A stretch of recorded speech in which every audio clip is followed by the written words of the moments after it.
Chapter 1080. Where did you get so many weapons from? Gu Chia would definitely be confused. She usually did business on this sea route, and Wang Dahu had never done any business with her. Gu Chia suspected that Wang Dahu bought the weapons from that bastard who betrayed the big circle. Because she was too familiar with these weapons and munitions. Wang Dahu chuckled. Miss Gu, if I tell you, don't be angry with me. Gu Chia frowned. You know that I'm in this business. Why did you buy from someone else? Are you afraid that I'll cheat you? Miss Gu, you misunderstood me. Wang Dahu explained. I'm just a chef. I have a small business, and I have to feed dozens of brothers. I really don't have much money. How much would it cost to buy so many weapons? How could I afford it? So, I can only think of other ways. What other ways can you think of? Are you going to steal or rob? Wang Dahu smiled embarrassedly. Miss Gu, you guessed right. Gu Chia's jaw almost dropped. This guy, other than being a chef, was also a pirate? Miss Gu, I'm not a pirate. I never bully good people. Wang Dahu said, Hua Xia prohibits weapons. So, those who buy your weapons are bad people with ulterior motives. Since they're bad guys, I'll rob them once in a while. Most of the time, I'll intercept the firearms they bought from you and bring them to me. Of course, other than robbing the Chinese firearms dealers, I'll also extend my reach to the Japanese. Most of the firearms that the Japanese firearms dealers bought from you will also be taken back by me. Gu Chia rolled her eyes. This guy was really...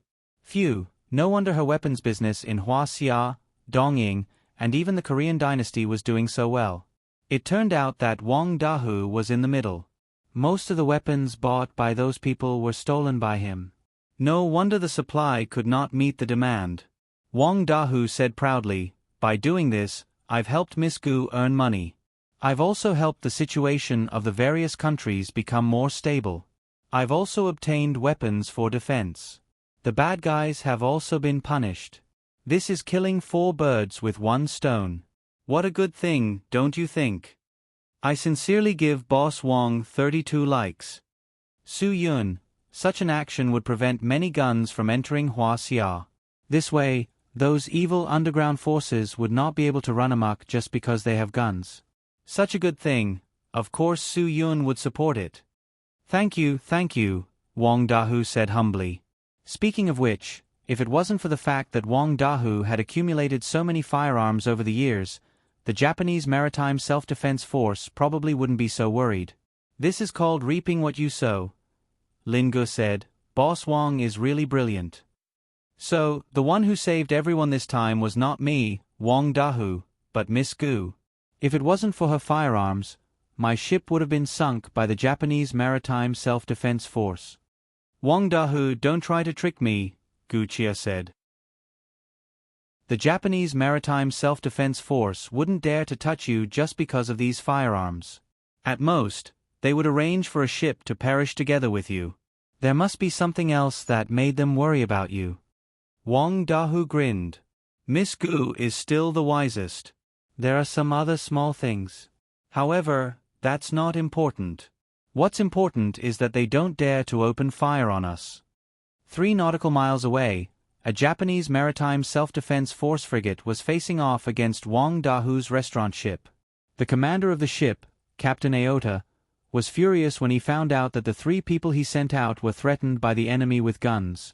Aota-san was one of the more impulsive captains in the Japanese Maritime Self-Defense Force. He was about to give the order to attack. Fortunately, his deputy was calmer and stopped him from being impulsive. Captain, look, we can't attack. If we do, we will also be heavily injured. It's not worth it to fight to the death with them. The deputy passed the binoculars to Aota-san. Aota-san picked up the binoculars and had a look. He was shocked. He didn't expect that a person from a restaurant on the sea would have such an amazing weapon. There were so many heavy weapons. It must be known that those heavy weapons could directly threaten their frigates. It seemed that this matter needed to be discussed at length. Although if they took down the enemy, they would be able to make a great contribution.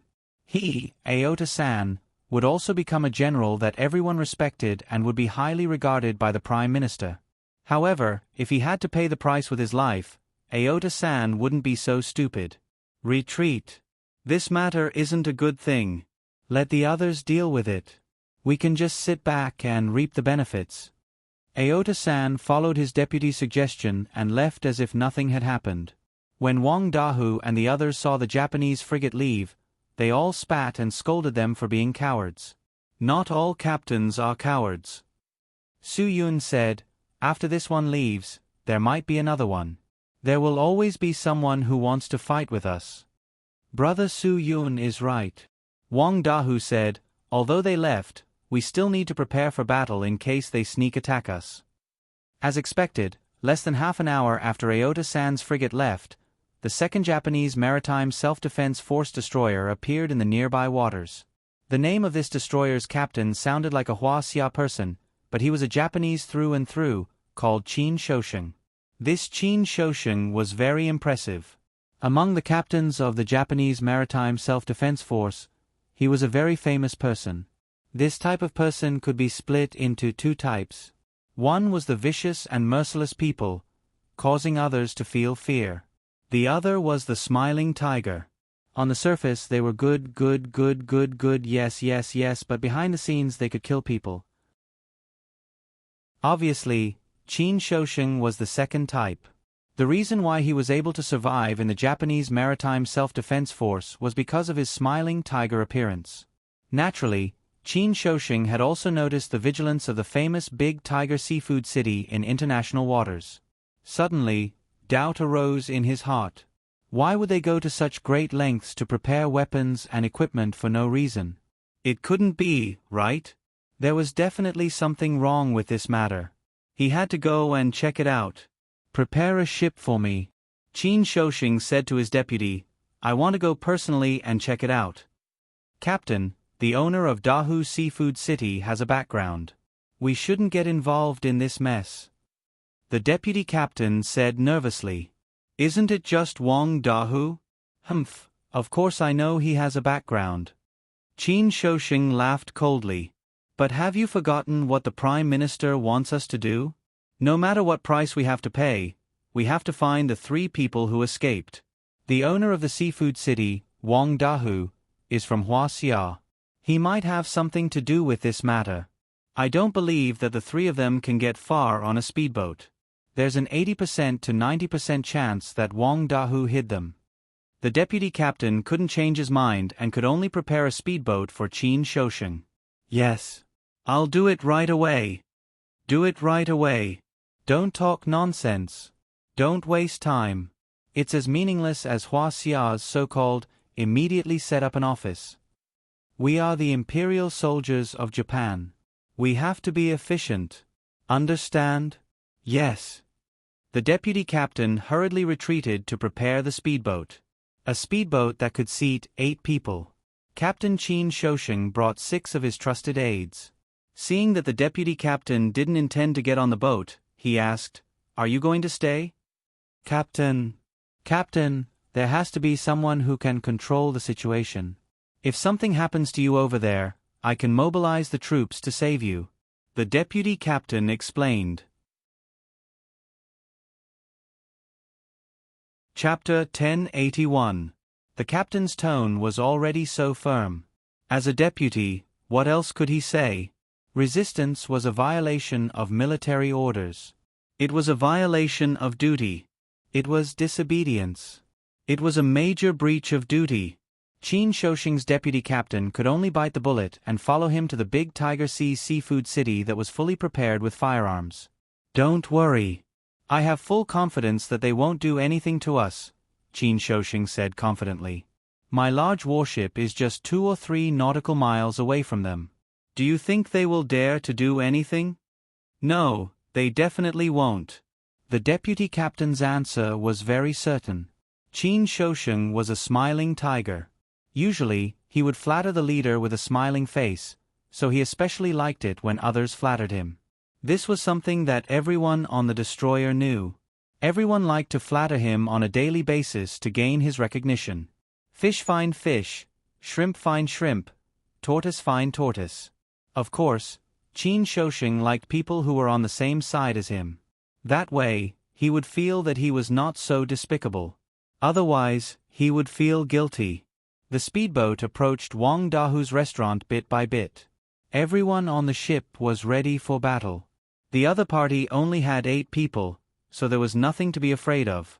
Under Wang Dahu's signal, Su Yun, Lin Guo, and Gu Chia were brought to a quiet room by Xiao Ba. Wang Dahu promised that he would not let the Japanese disturb them. "Boss, the people who came this time seem different," Ling Feng said. "It seems that there are 2 officials.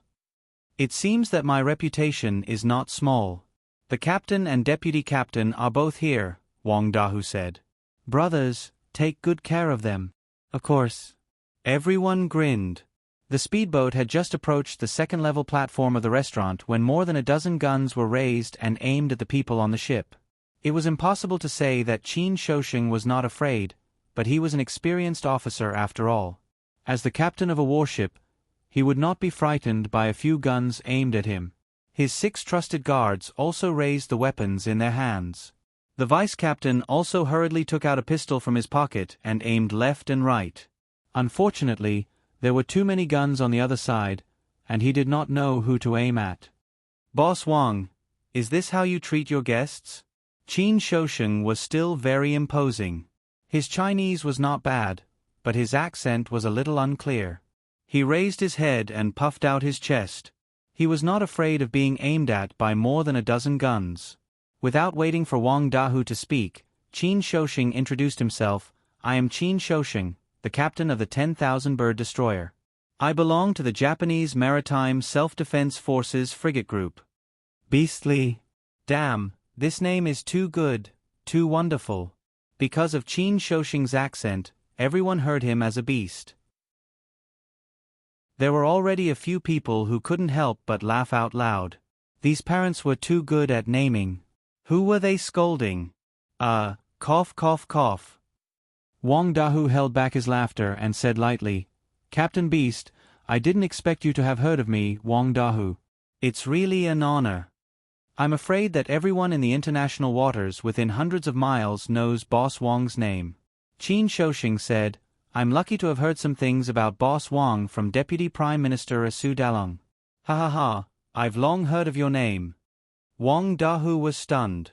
Since this guy had heard of him from Su Dalong, then there was nothing to worry about.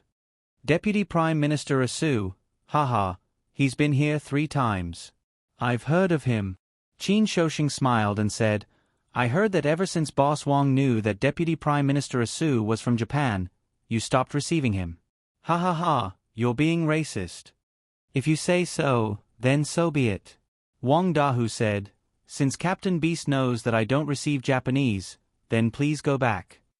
"Boss Wang, I'm not the Deputy Prime Minister, and I won't appreciate you as a person just because of one of your dishes." Although Qin Shousheng was smiling, everyone could feel the dagger hidden in his smile. He said, "Deputy Prime Minister Su might forgive you for discriminating against Japan because of your dish, but I, Qin Shousheng, won't. I'm the Prime Minister's soldier. Boss Wang, you have to think this through." Wang Dahu had already thought it through. "Captain Beast, I didn't let your Deputy Prime Minister on board the ship. What can you do? I've already told you that I discriminated against you. So what?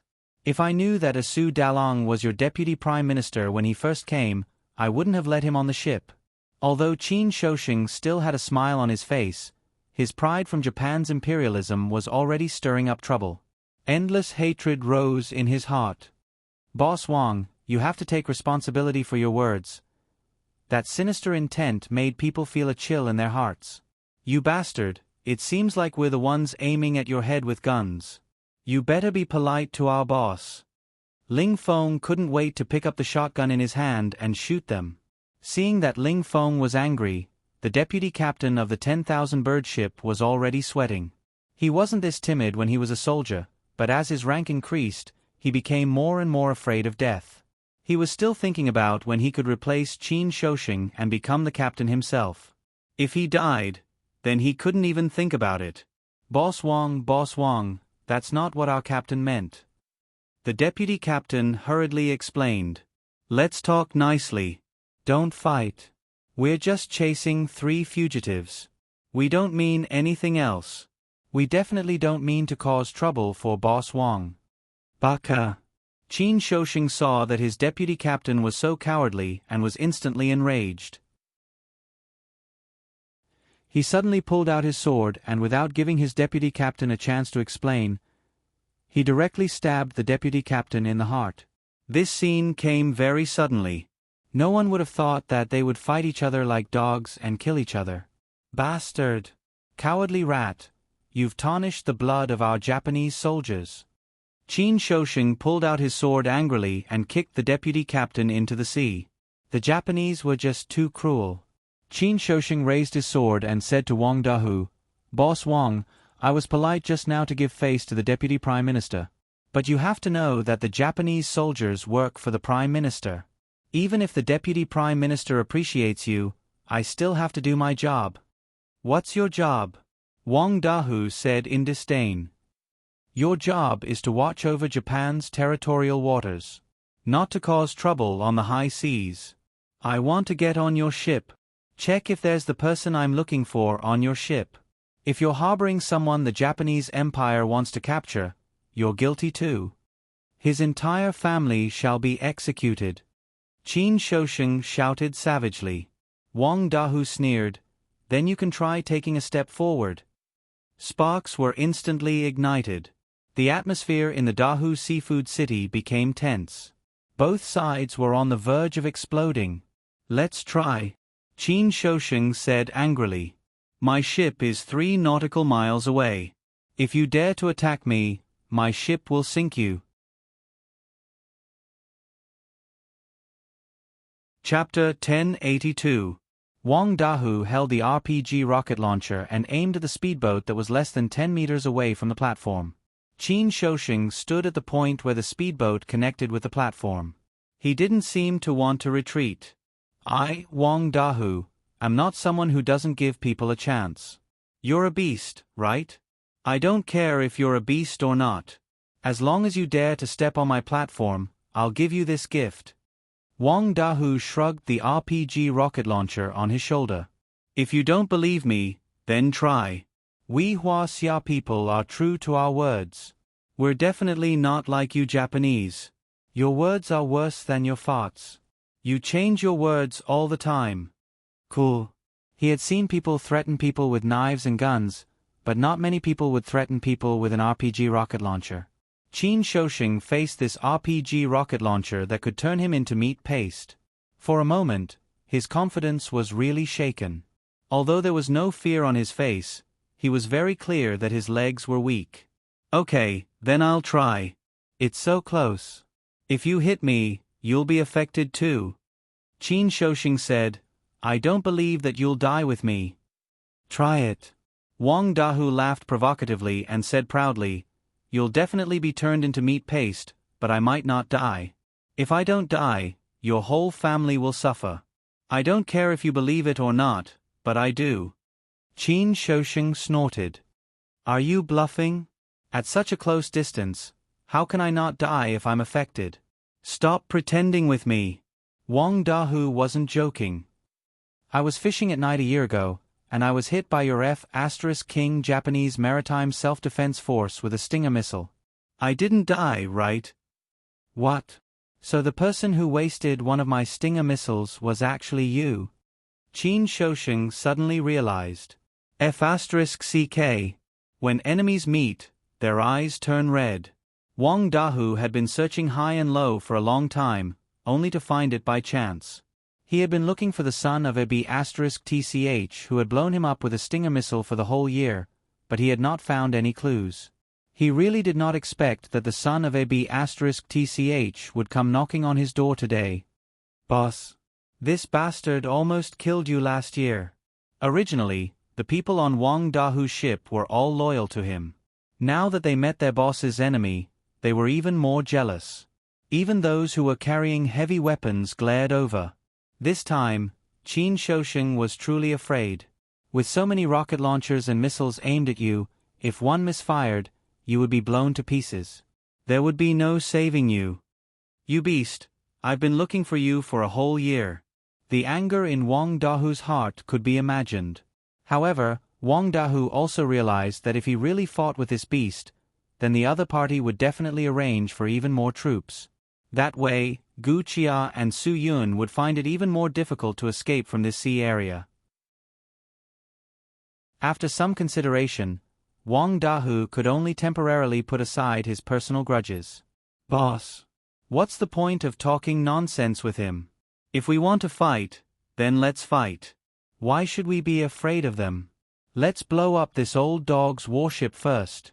Let's see what confidence this bastard has. Ling Feng could not wait to command his brothers to fire at the enemy's warship. However, Wang Dahu did not give any orders. He pointed at Qin Shouxing and said, "Let me tell you, the person you want to capture is on my ship. However, this is my territory.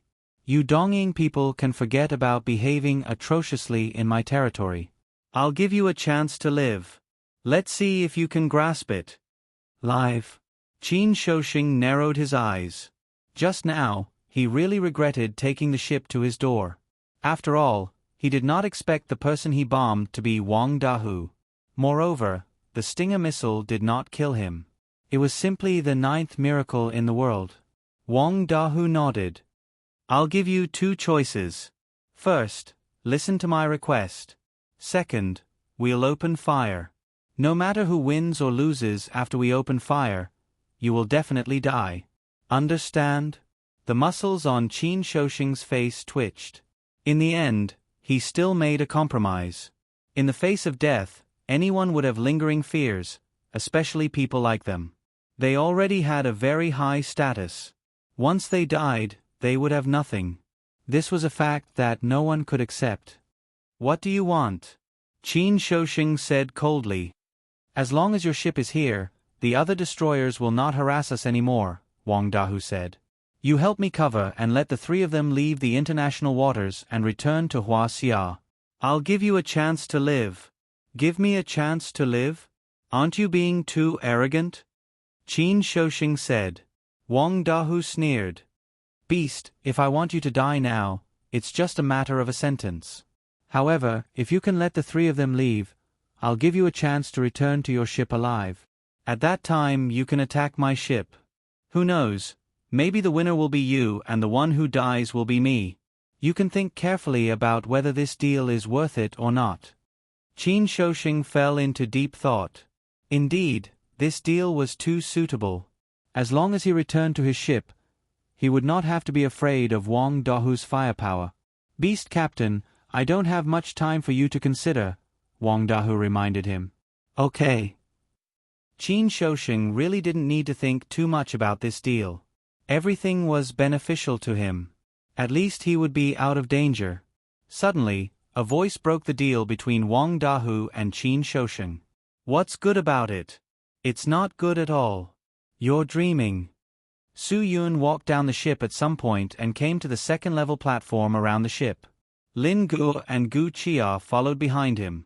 Little 8 looked helplessly at Wang Dahu, indicating that he couldn't stop Su Yun and the others. Wang Dahu looked at Su Yun in confusion.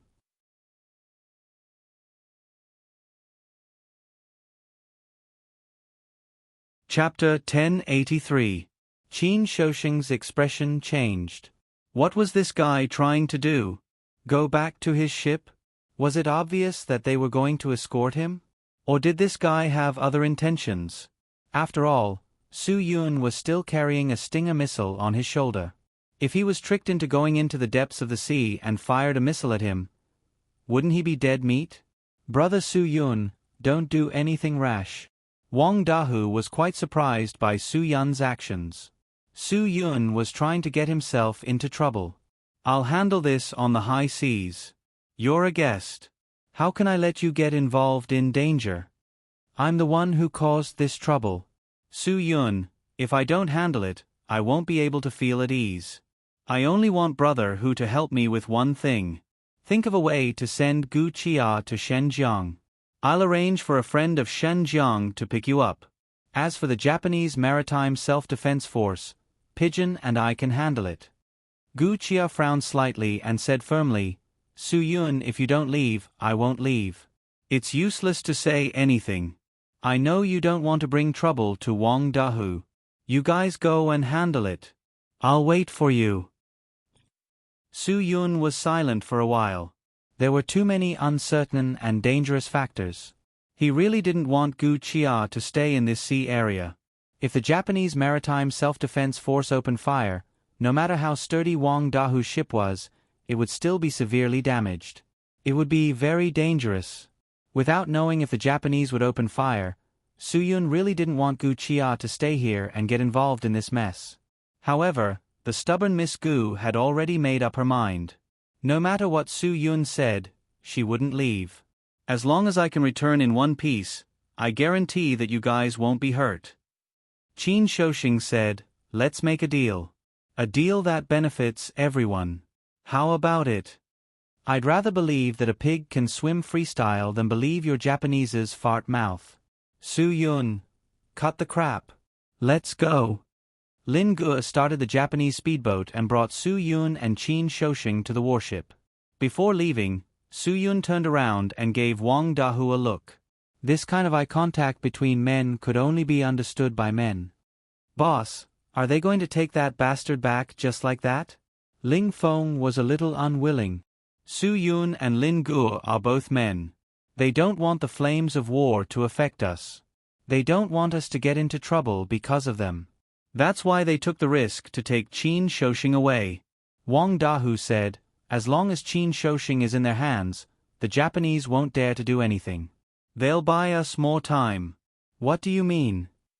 Gu Chia didn't understand. Wang Dahu looked back at Gu Chia. Miss Gu, I'm sorry.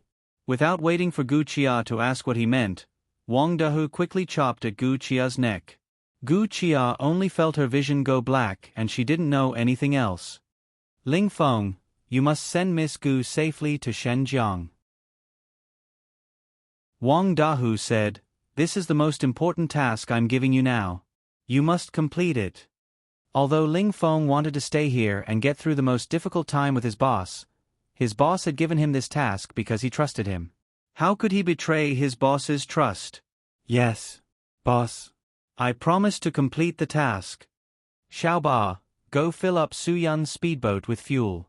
Fill up the reserve fuel tank too. Wang Dahu said, if they need to escape, their own boat will be faster. You have to be prepared to meet them at any time, do you understand? Understood. Xiaoba nodded heavily.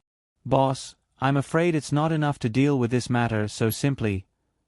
Of course it's not enough. Wang Dahu said, do you still remember how many times the Japanese Deputy Prime Minister Su Dalong came here to eat the seafood dishes I personally cooked? Xiaoba shook his head. A few times. After we found out about his identity, we didn't let him come up. I'll call him and invite him here to try my cooking. Do you think he'll reject?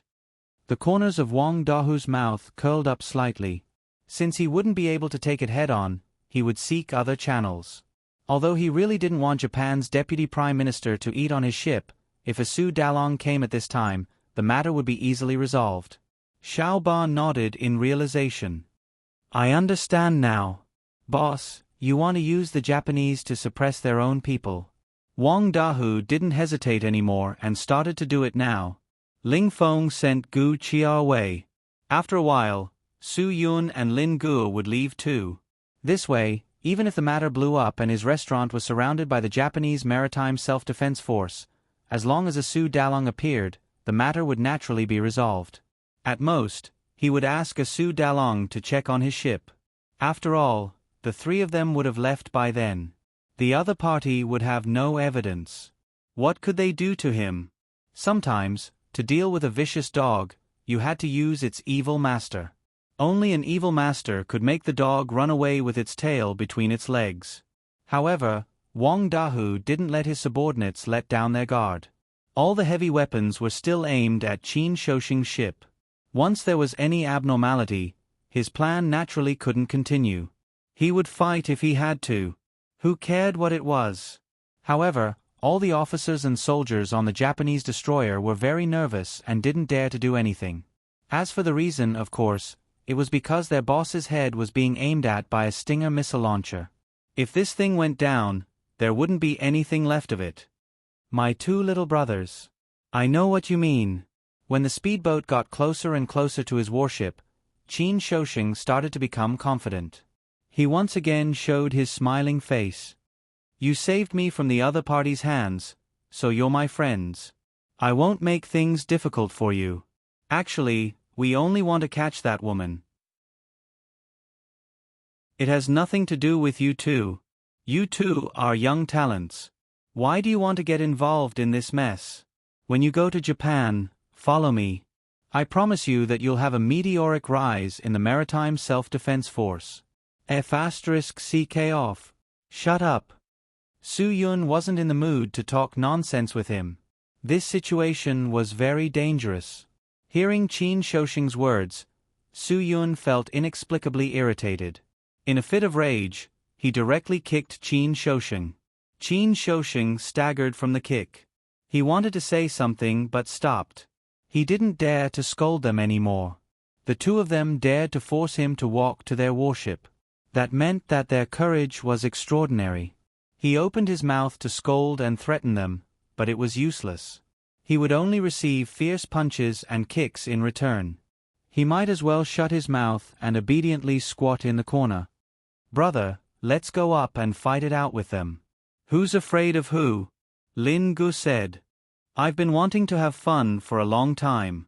Su Yun really wanted to start a massacre. After all, this F***king Japanese Maritime Self-Defense Force often bullied Hua Xia's fishermen in the high seas. The crimes they committed were definitely enough to kill them.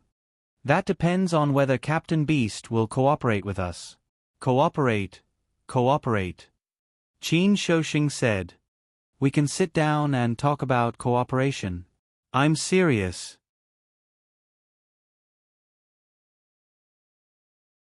Chapter 1084.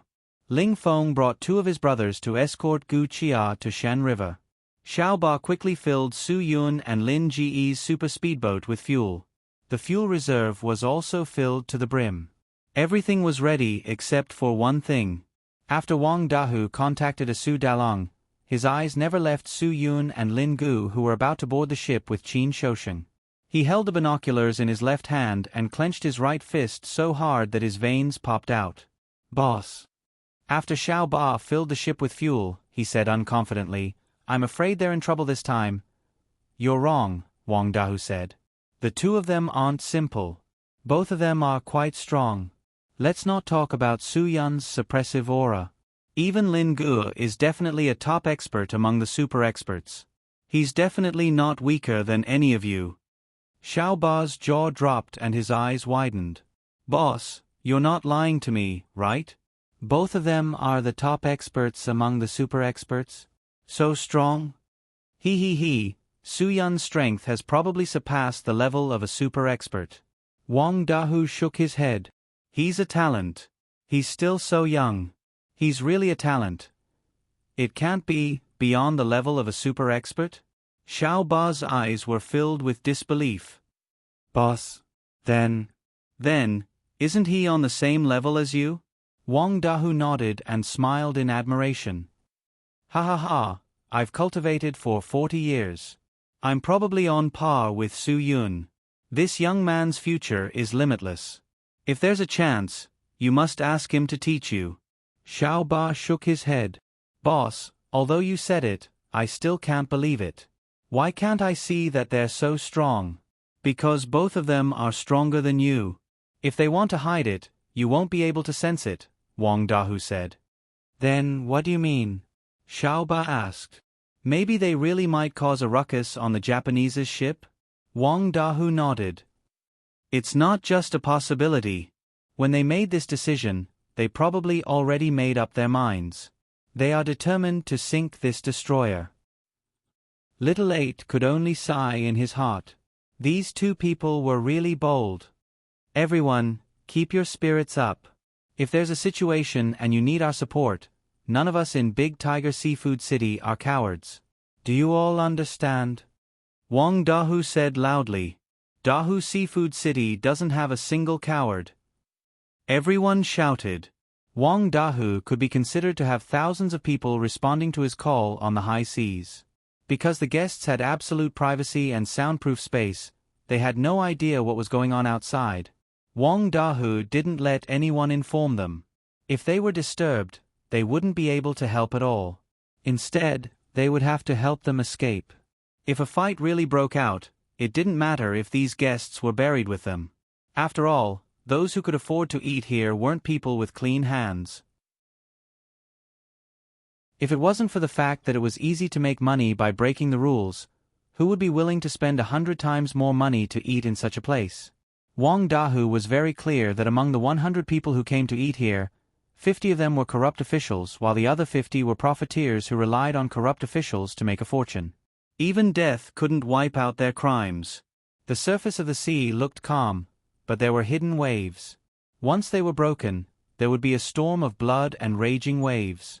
Prepare Su Yun's boat. I might need it at any time.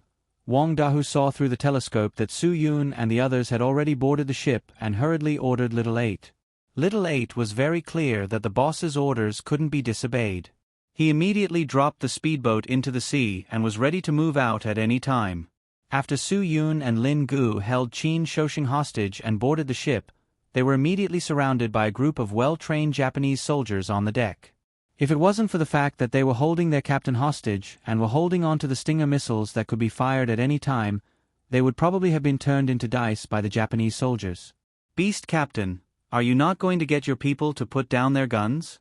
Do you want everyone to fight to the death? Su Yun warned. Right. Qin Shoshing hurriedly said, put down your guns. These two are friends of the great Japanese Empire. If it wasn't for them, I wouldn't have been able to return safely. We're a country of etiquette, we have to treat our guests well. Don't be so rude, do you hear me? Put down your guns. Even an idiot could tell that these two weren't guests. How could a guest point a Stinger missile at the host's head? No way, right? Country of etiquette? Don't flatter yourself. Lin Gu said in disgust, I have a shallow stomach. If I vomit because of you, you'll have to clean up yourself. How troublesome would that be? Many of the Japanese soldiers listened to Qin Shoshing. After all, Japan was a country with a strict hierarchy. Qin Shoshing was the captain, the overall commander, and their leader. The hierarchy in Japan was even stricter. Even if your superior told you to shoot yourself, you couldn't complain at all. Not to mention a small matter like losing your gun. After all, in the eyes of these Japanese soldiers, Su Yun and Lin Gu were just two people. Coming to their ship was like sending sheep to a tiger's den.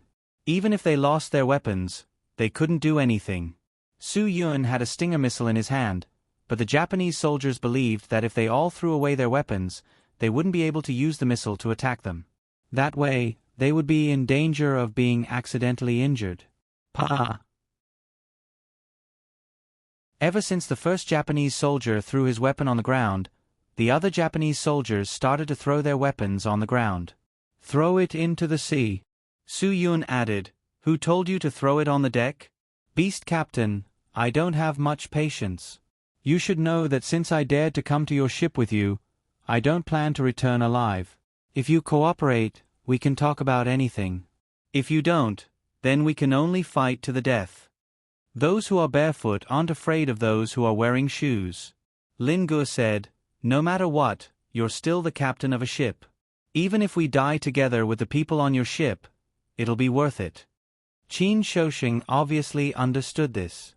If they really had to fight to the death, he definitely couldn't sacrifice his own life. When his safety was guaranteed, it didn't matter how he fought. But now, he was still in the enemy's hands. This was a bit troublesome. Throw it. Throw it into the sea. Qin Shoshing ordered angrily. His heart was also filled with anger. This matter was simply a great humiliation to him. He was actually held hostage on his own ship and did so many humiliating things to the Japanese soldiers' honor. Su Yun didn't expect Qin Shoshing to be so cooperative. This made things easier. Beast Captain, can you get your people to line up? When dealing with a smiling tiger, the biggest danger was that he would stab you in the back. Su Yun would naturally be on guard. After all, the people who threw away their weapons were only the ones he saw. How many more did he not see? I'm already very cooperative. The two of you, I'm very sincere. You should be more sincere too, right? Qin Shouxing said, this Stinger missile isn't a joke. What if?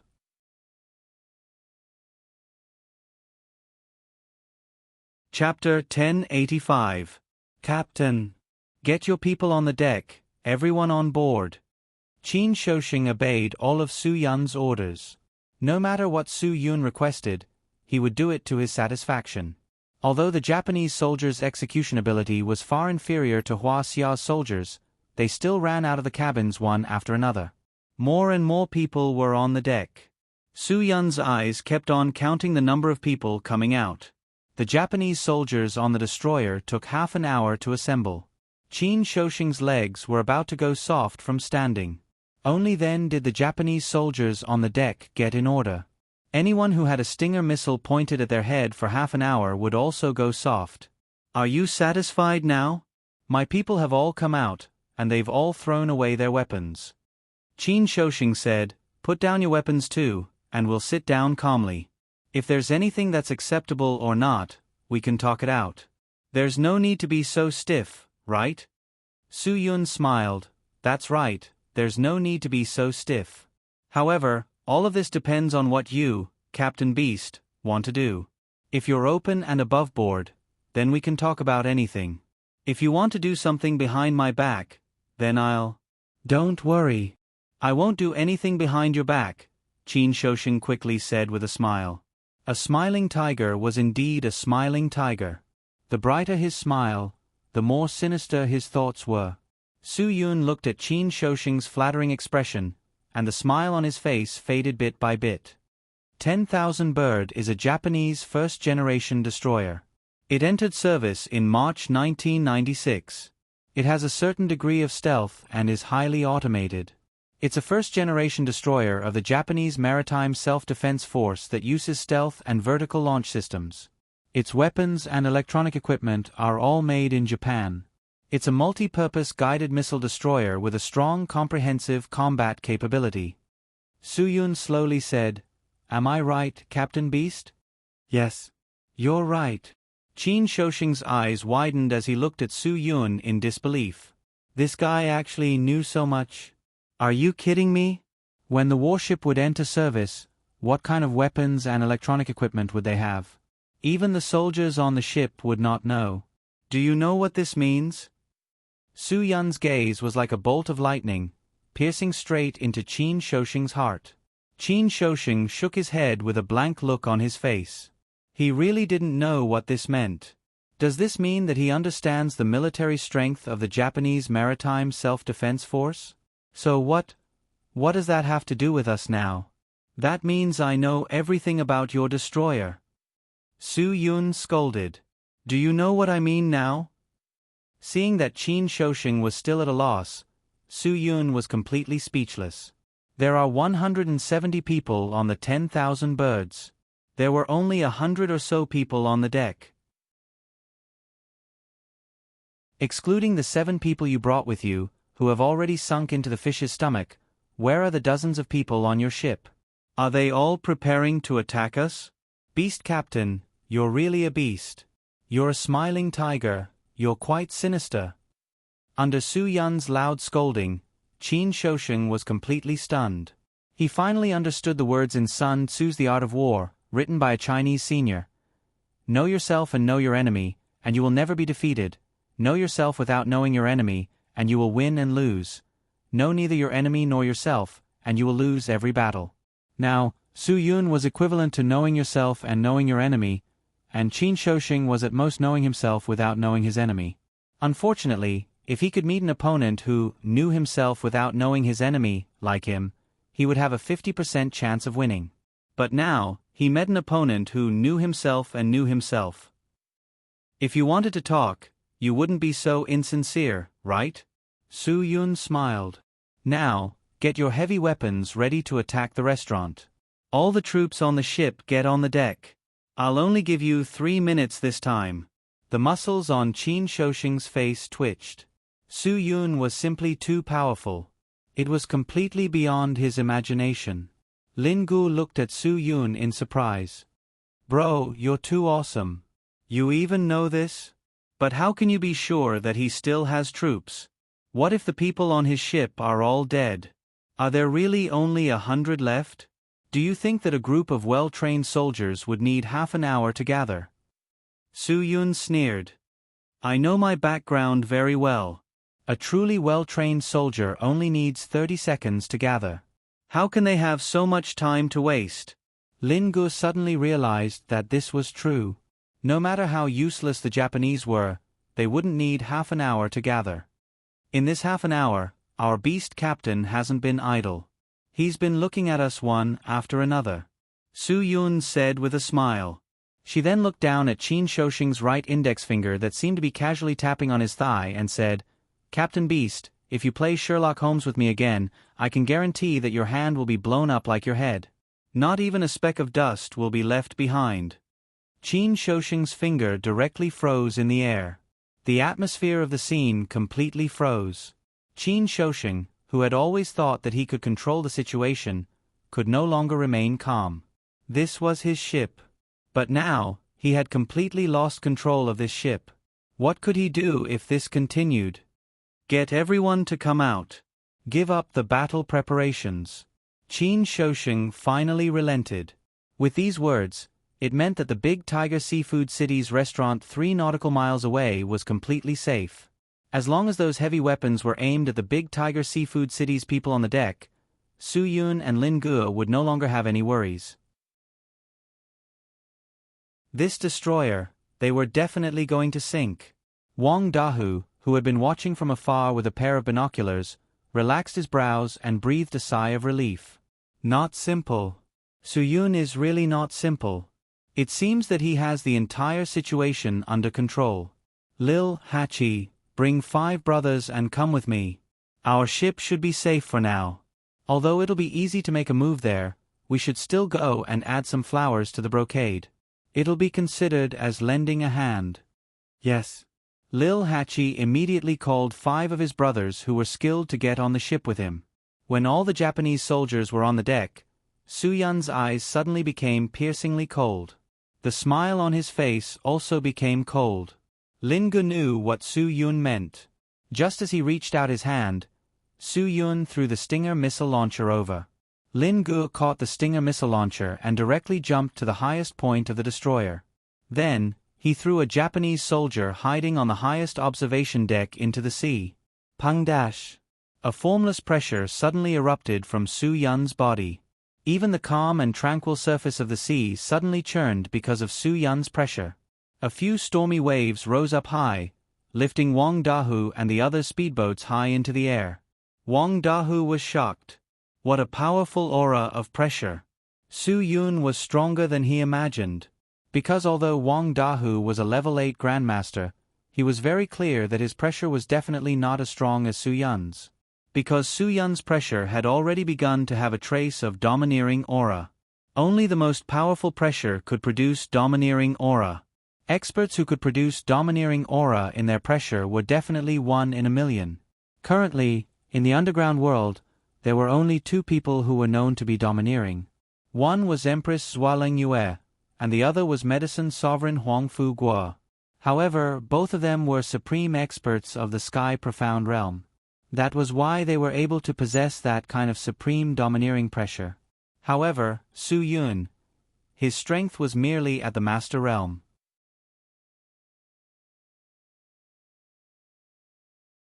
Chapter 1086.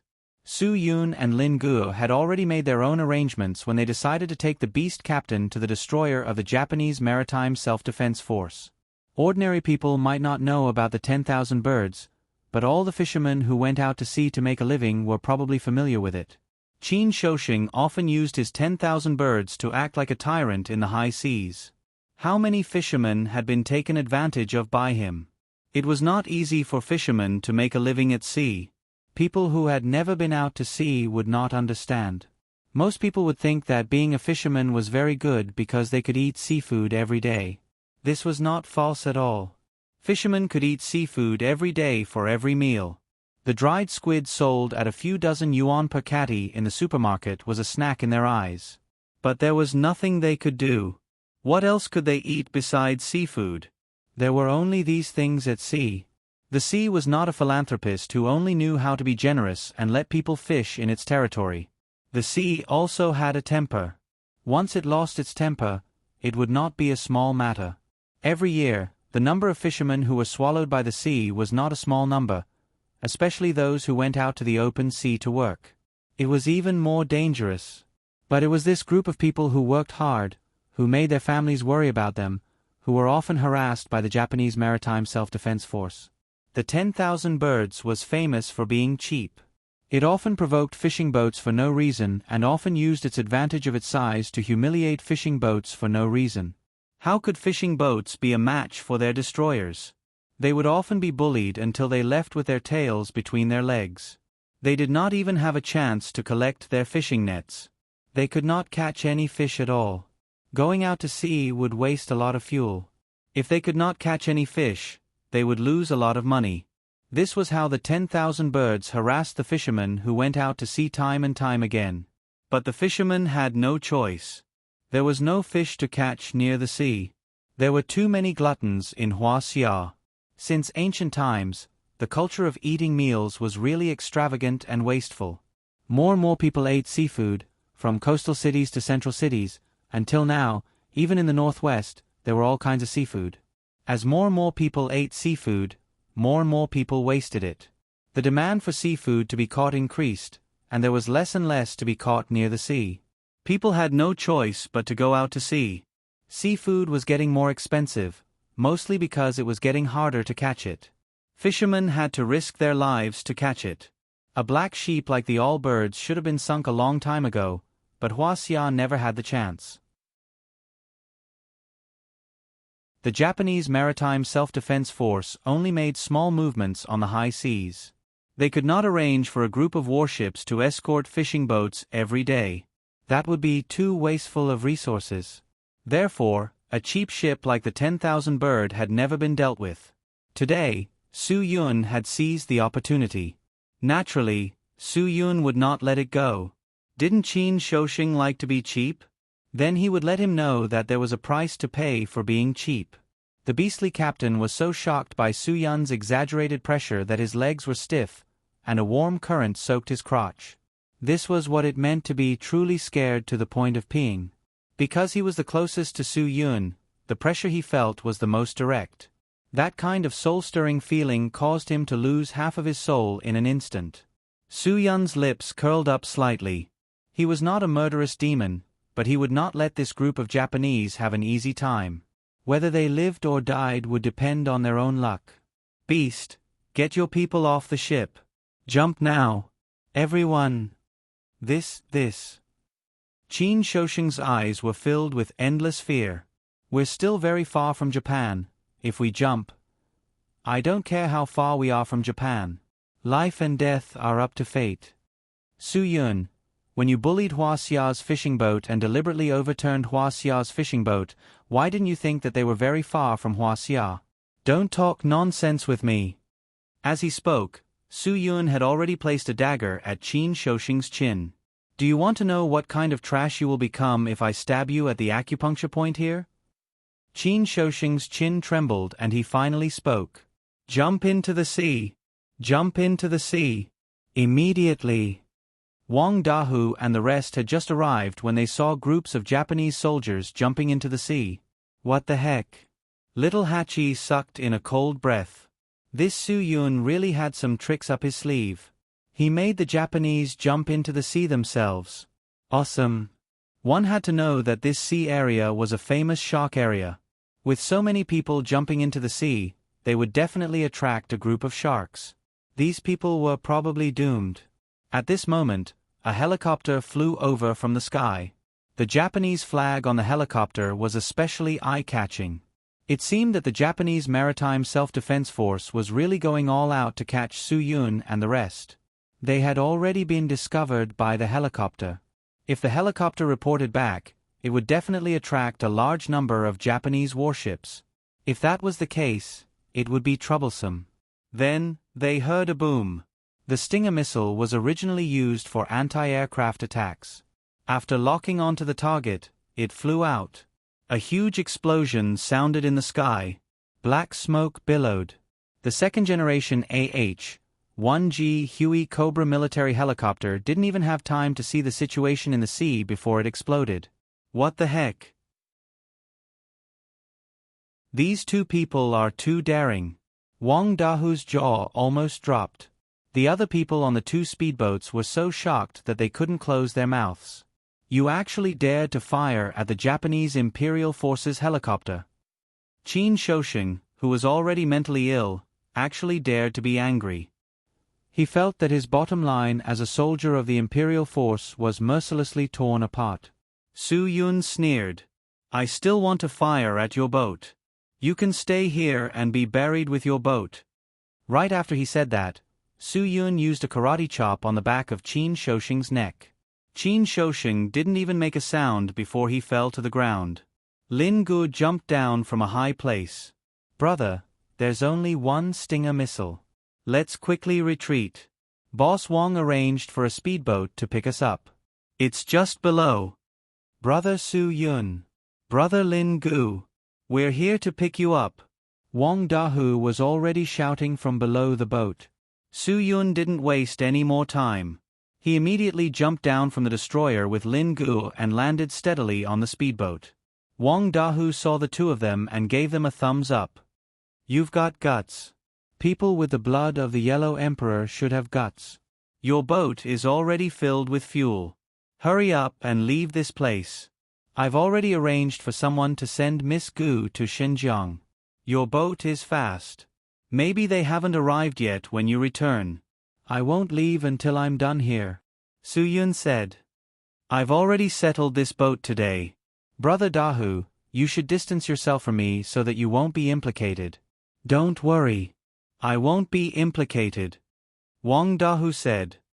Their deputy prime minister, Su Dalong, wanted to eat on my boat many times, but I didn't let him on.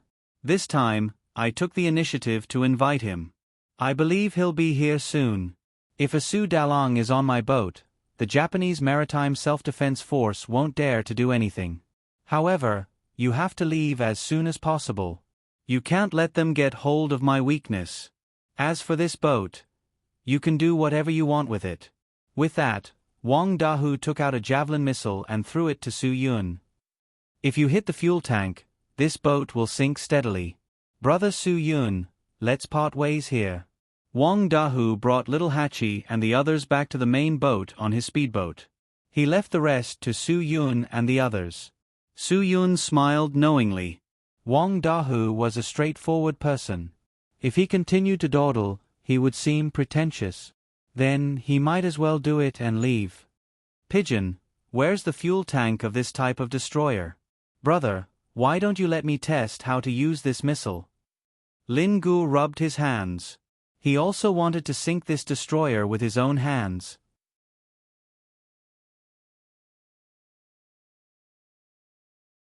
Chapter 1087. The sound of the explosion rang out above the empty sea. The huge waves pushed Su Yun and Wang Dahu's speedboat high into the sky and heavily smashed into the sea. Before the first wave subsided, another wave rose.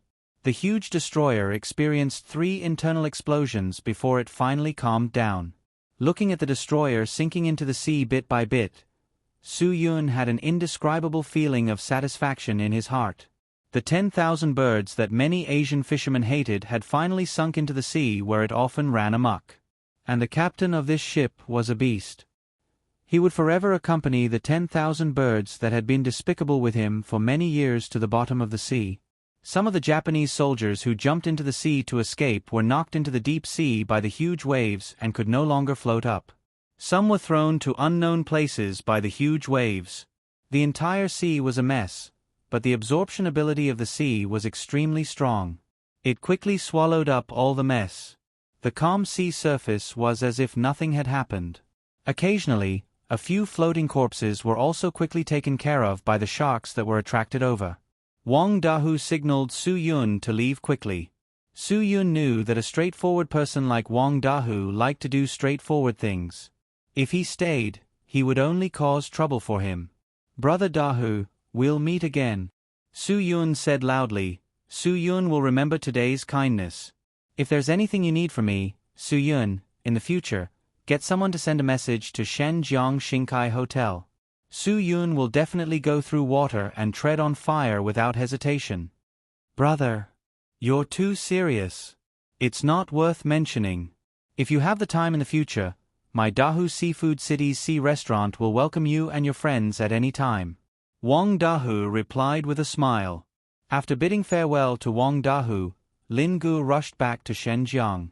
Su Yun also contacted Yifala immediately and asked her to arrange for Chang and the others to get a few speedboats and go out to sea to welcome them. After all, Ling Feng might not know the exact location of the yacht club. Therefore, they needed to expand the range of the welcome. After Wang Dahu and the others returned to the main ship, they immediately ordered everyone to quickly hide their weapons. Although Asu Dalong loved Wang Dahu because of the delicious food, he was still the Deputy Prime Minister of Japan. If he found out that they had something to do with the sinking of the destroyer, he might not be able to love them as much as he loved them. The huge explosion on the surface of the sea naturally did not escape the ears of the Japan Maritime Self-Defense Force. The destroyers of the frigate group all rushed over to the location of the accident. Since Asu Dalong was rushing to Wang Dahu's restaurant ship in a helicopter with a speed of more than 350 km per hour, it was much faster than the other ships. Because of the distance, they were not affected by the explosion.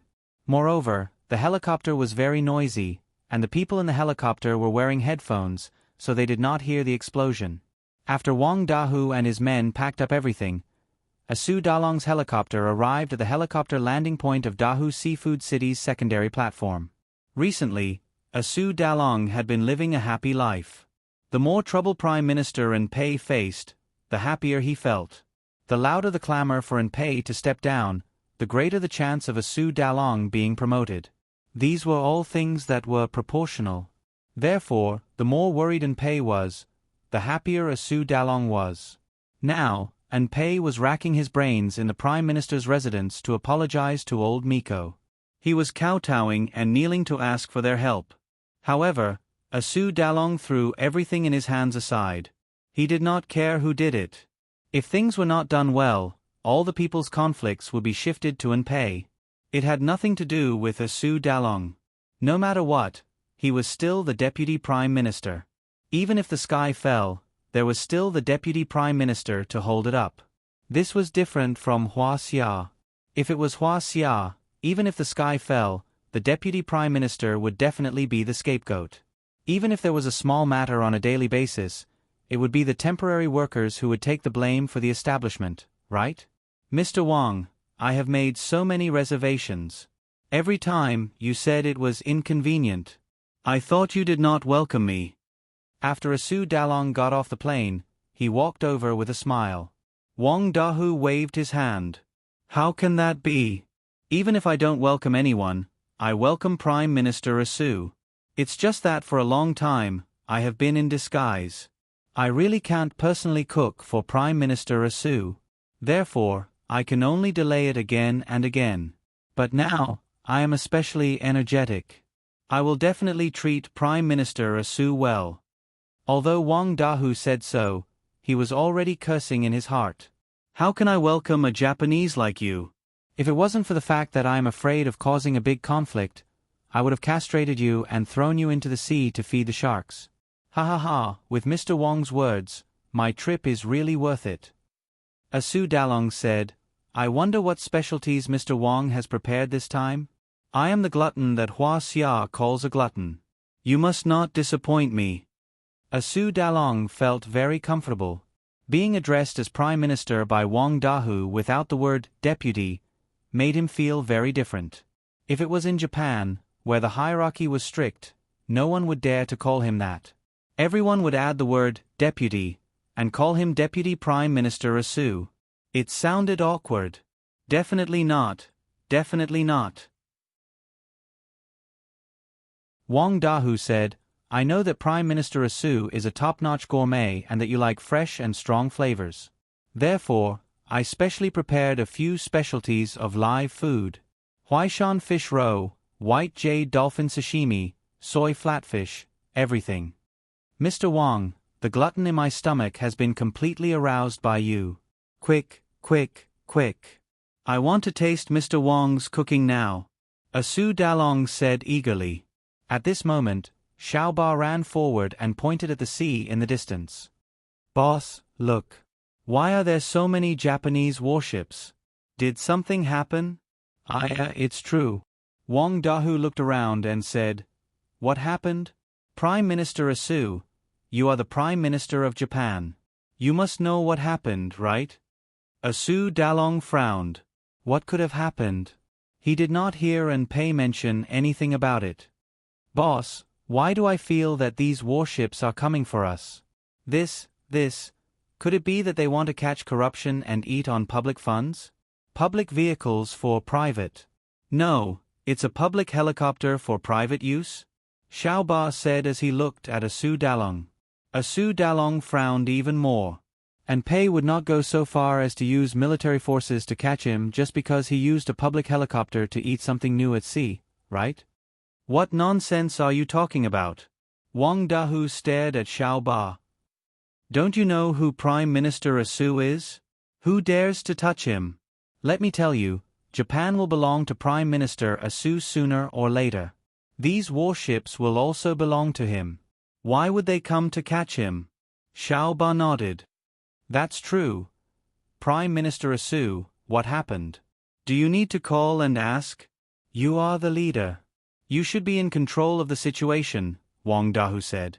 The corner of Asu Dalong's mouth twitched. That old bastard and Pei really did not tell him anything at all. He actually hid such a big operation from him. What an unforgivable old bastard. It shouldn't be a big deal. Asu Dalong put away his cold expression and said calmly, Do you have a loudspeaker on your ship? I will ask them what is going on. Prime Minister Asu, you have to hurry up and ask them. Why do I feel that they are preparing weapons? Wang Dahu hurriedly said, It doesn't matter if my ship is blown up or sunk. But if anything happens to you, it will be troublesome. Don't you think so? Asu Dalong panicked when he heard that. He quickly took the loudspeaker from Xiaoba and started cursing at the Japanese Maritime Self-Defense Forces destroyers that were surrounding them. Suddenly, the Deputy Prime Minister's cursing came from the vast sea. All the captains instantly had goosebumps all over their bodies. What the hell is going on? Why was the Deputy Prime Minister involved in the sea? Was this a joke? Asu's cursing actually managed to chase the warships away.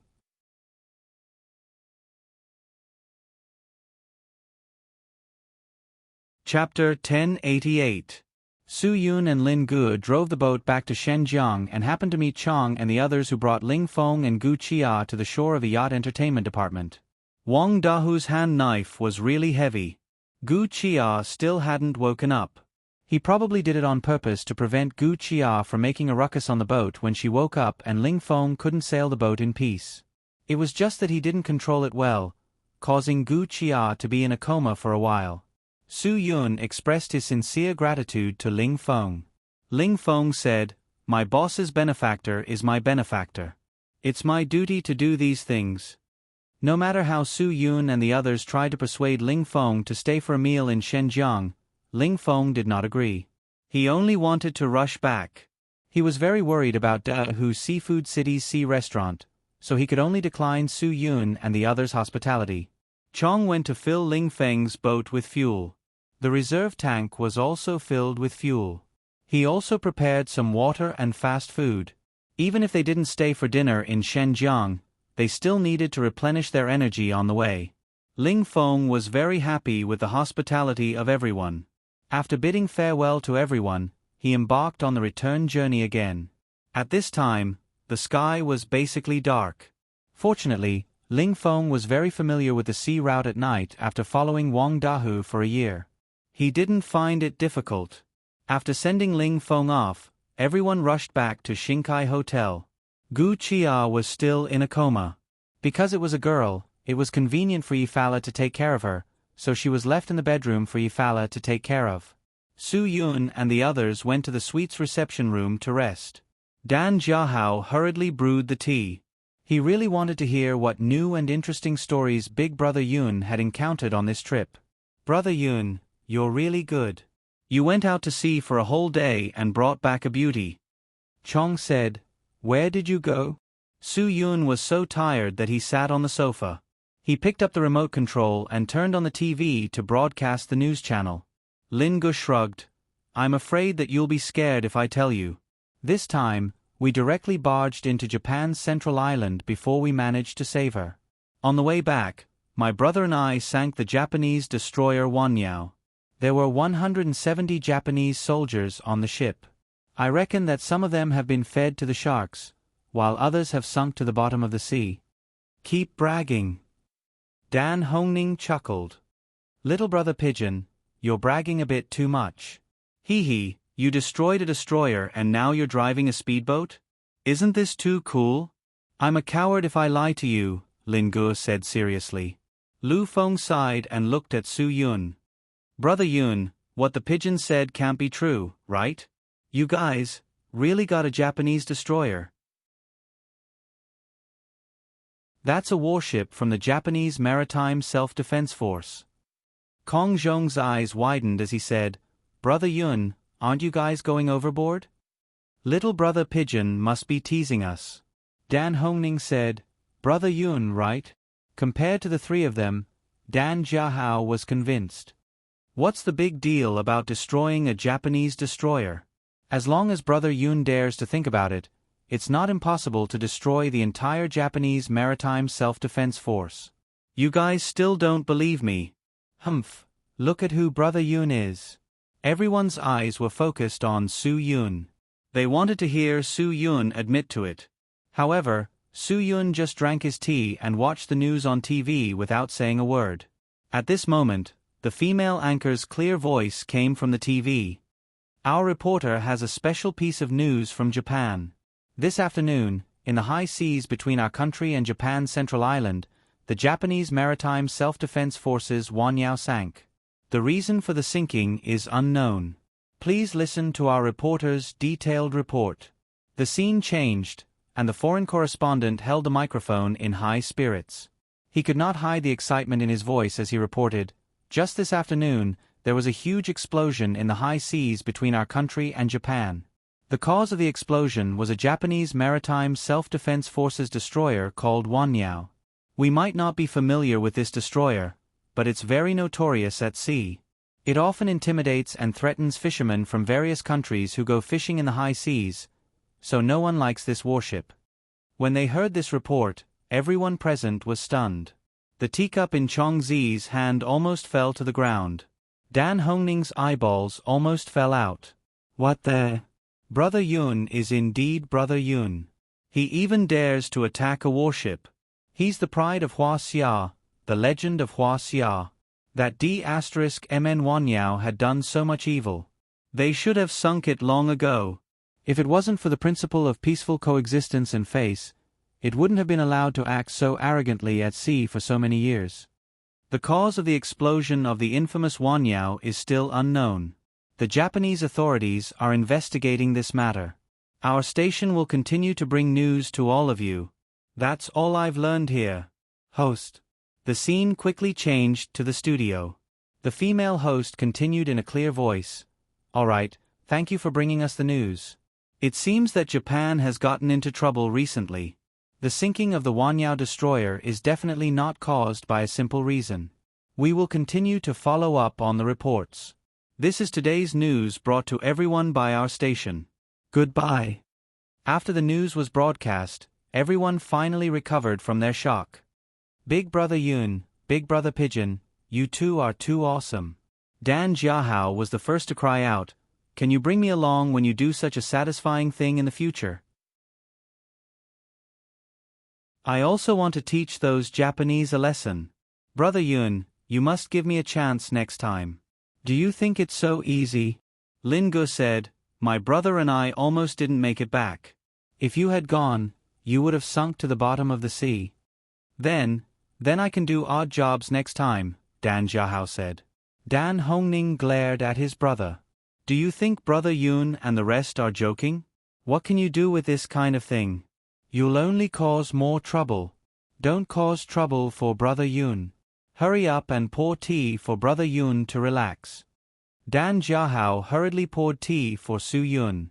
Brother Yun, you dare to do such a big thing? Lu Feng said. Will the Japanese find out soon? I'm afraid they don't have the ability. Su Yun finally spoke. None of you are allowed to speak of this matter to the outside world. You must not make it public.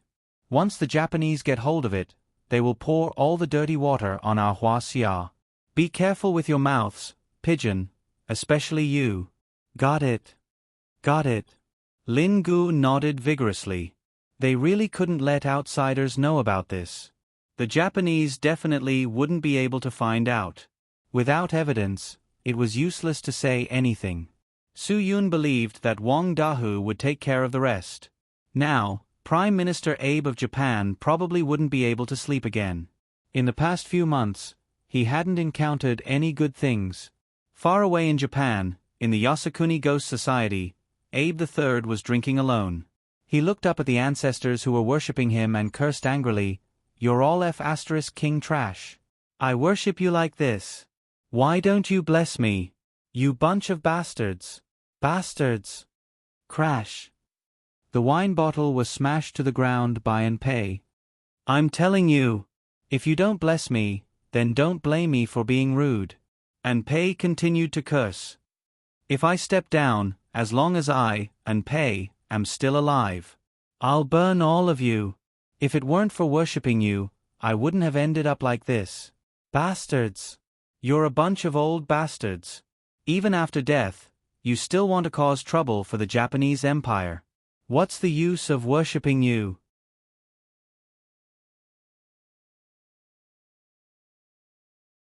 Chapter 1089. It had been an hour since Gu Chia arrived at Shinkai Hotel, but she still hadn't regained consciousness. Su Yun couldn't help but sigh with emotion. Wang Dahu was really willing to lay his hands on her. Yi Fala had no other choice but to let Gu Chia sleep until she woke up naturally. She also came out of the bedroom and went to the living room to listen to Lin Ji's story. Anyway, this matter couldn't be talked about outside. It was good to let Lin Gu talk about it here. Lin Gu talked about how they met Gu Chia, how they helped a lot in Canada, and how Gu Chia was implicated by them and Kevin Matthew. Dan Jiahao sighed with emotion. It was all his fault for not having the ability.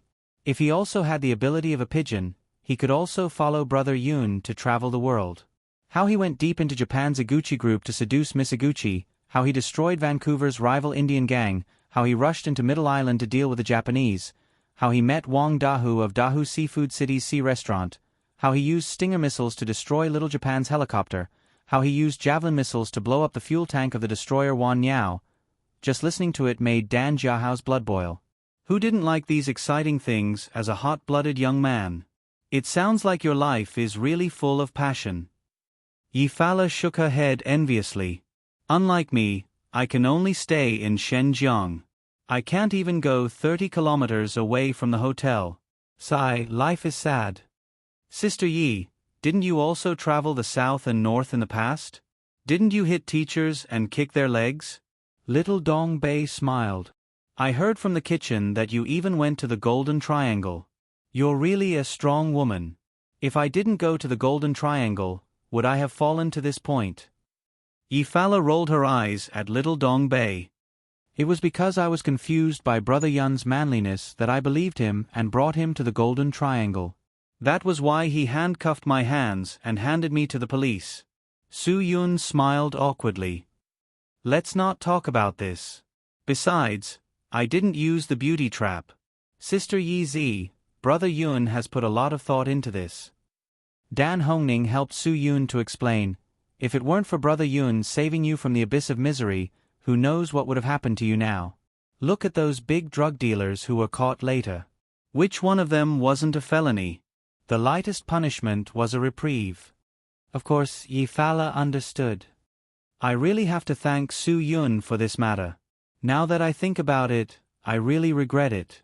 It's not your fault. It's caused by the environment. Su Yun, in fact, Yi Fala's nature wasn't bad. It was because she was adopted by a big drug dealer back then. If she had been adopted by a great philanthropist, she might have been a great philanthropist by now. She would definitely be more famous than Chen Guangbiao. It's all in the past. Let's not talk about it. Yi Fala shook his head and pouted towards the bedroom. What are you going to do with the lady inside? Su Yun shrugged his shoulders. Let's wait. No matter what, Wang Dahu is still a master-level expert. He definitely knows what he's doing. He won't hurt anyone. It's good to let her sleep. She can also calm down. I'm not saying that it's not good for her to sleep. I'm just saying, once she wakes up, what are you going to do? Yi Fala raised her eyebrows. Su Yun was really in a difficult position now. It'll be fine if she wakes up. What else is there to do? Dan Jiahao said. Are you going to send her back to Vancouver? Didn't the pigeon guy say that the Americans' agents had already raided the Chinese society in Canada? If you send her back, isn't that like stuffing a lamb into a wolf's mouth? The Americans definitely won't let go of such a fat little fresh meat. You know quite a lot. Yi Fala said. You also know that the Americans' agents have already raided the Chinese society. Who did it? Isn't it because Su Yun brought that Kevin Matthew back to Huaxia using the Big Circle's arms merchant ship? That's why the Big Circle was so tragically attacked, right? Yes. Dan Jiahao nodded. Yi Fala glared. So, this matter is directly related to Su Yun. If it wasn't for Su Yun, the Big Circle wouldn't have been attacked like this. The Big Circle wouldn't have been attacked like this, and Miss Gu wouldn't have been reduced to such a state. After a pause, Yi Fala continued, previously, Gu Chia wasn't able to argue with Su Yun because the situation didn't allow it. There were Japanese soldiers searching for her, and they ran all the way. It wasn't easy for them to escape the Japanese Maritime Self-Defense Force's pursuit. No one was in the mood to question them. But now, everything is settled. Su Yun, think about it yourself. Once Gu Chia wakes up, what will you do? Su Yun laughed bitterly. She'll definitely question me. But, I really have no choice. Who would have thought that things would develop to this state? Brother Matthew is really a talent, Lu Feng said. The Americans actually made such a big fuss. To be able to do something as capable as him, he must be at the peak of his life. A genius is a genius. No matter where he goes, he doesn't have to worry about not having enough to eat. You think the Americans care about any genius? Su Yun said, a strong military force is very important to a country. If Kevin Matthew can be used by Huaxia, our national defense will reach a new height. Only when our national defense is strong can we defend our country's sovereignty and territorial integrity, and guard against foreign invasion. Churchill had a good saying, we don't have eternal friends or eternal enemies, only eternal benefits. The meaning of this was very clear. National defense is directly related to a country's security, the dignity of its people, and the development of society. If you have a strong military force, everyone will be your friend. If you don't, others will bully you, and your friends will become your enemies. Everyone nodded seriously. After all, they were ordinary people and had no chance to be exposed to these national affairs. Today, after listening to Su Yun, they realized the importance of national defense and the importance of a country's military force. There are roughly 4 types of contemporary national defense. Military geniuses are especially important for an expansionist country like the United States. In order to protect their country's interests around the world, they pursue hegemonism, invade, subvert, and infiltrate other countries. They all need the help of military geniuses. Our Huaxia belongs to the self-defense type. We mainly rely on our own strength to widely win international support, prevent foreign invasion, maintain national security, adhere to the principle of peaceful and independent defense, never expand, and do not allow other countries to invade our country. Therefore, Our Huaxia also needs military geniuses very much. Su Yun's explanation was very detailed. Europe belongs to the alliance type. In the form of an alliance, they unite with other countries to make up for their lack of strength. However, the alliance type is also divided into the expansion type and the self-defense type. It can also be divided into the One Yuan Alliance and the Multi-Yuan Alliance. The former requires a big country to be the leader. Small and underdeveloped countries will strictly adhere to a peaceful and neutral national defense policy, and formulate an overall defense strategy and a defense system to protect the soldiers and the people, such as Switzerland. Brother Yun, we have learned something today. Kong Zhong smacked his lips and said, "In the past, I always thought that the country could have some problems. Now that I think about it, the country really has a lot of problems. It's really not easy to be a leader." Su Yun smiled slightly. Yes, it's really not easy to be a leader. Sometimes, the people also need to understand the country and the leaders. Like us who do business, we must not evade taxes. Taxes are economic capital. Without the economy, how can we develop the military? What do you think? As long as the government insists on fighting the tiger, and doesn't let our people's money fall into the private pockets of those big tigers, I have no objections to paying more taxes. As long as the taxes paid are for the good of the people and for the safety of our country, Chong said angrily. These words were from the heart. If there were no corrupt officials in Huaxia, the happiness of the people's lives would definitely increase by 100 times. The country's military power would also be 100 times stronger, and so would the national defense power. Support the government to keep fighting the tiger. Fight until there are no tigers in Huaxia.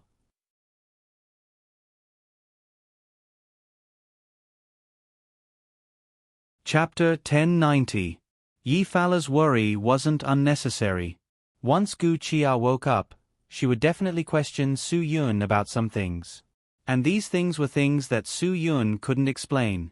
Although it was all because of Kevin Matthew, it was even more impossible for Kevin Matthew to come out and explain. It was already fortunate that Kevin Matthew could understand his own situation.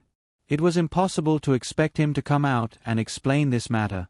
The pressure that Su Yun was facing was unavoidable. After all, it was all because of him.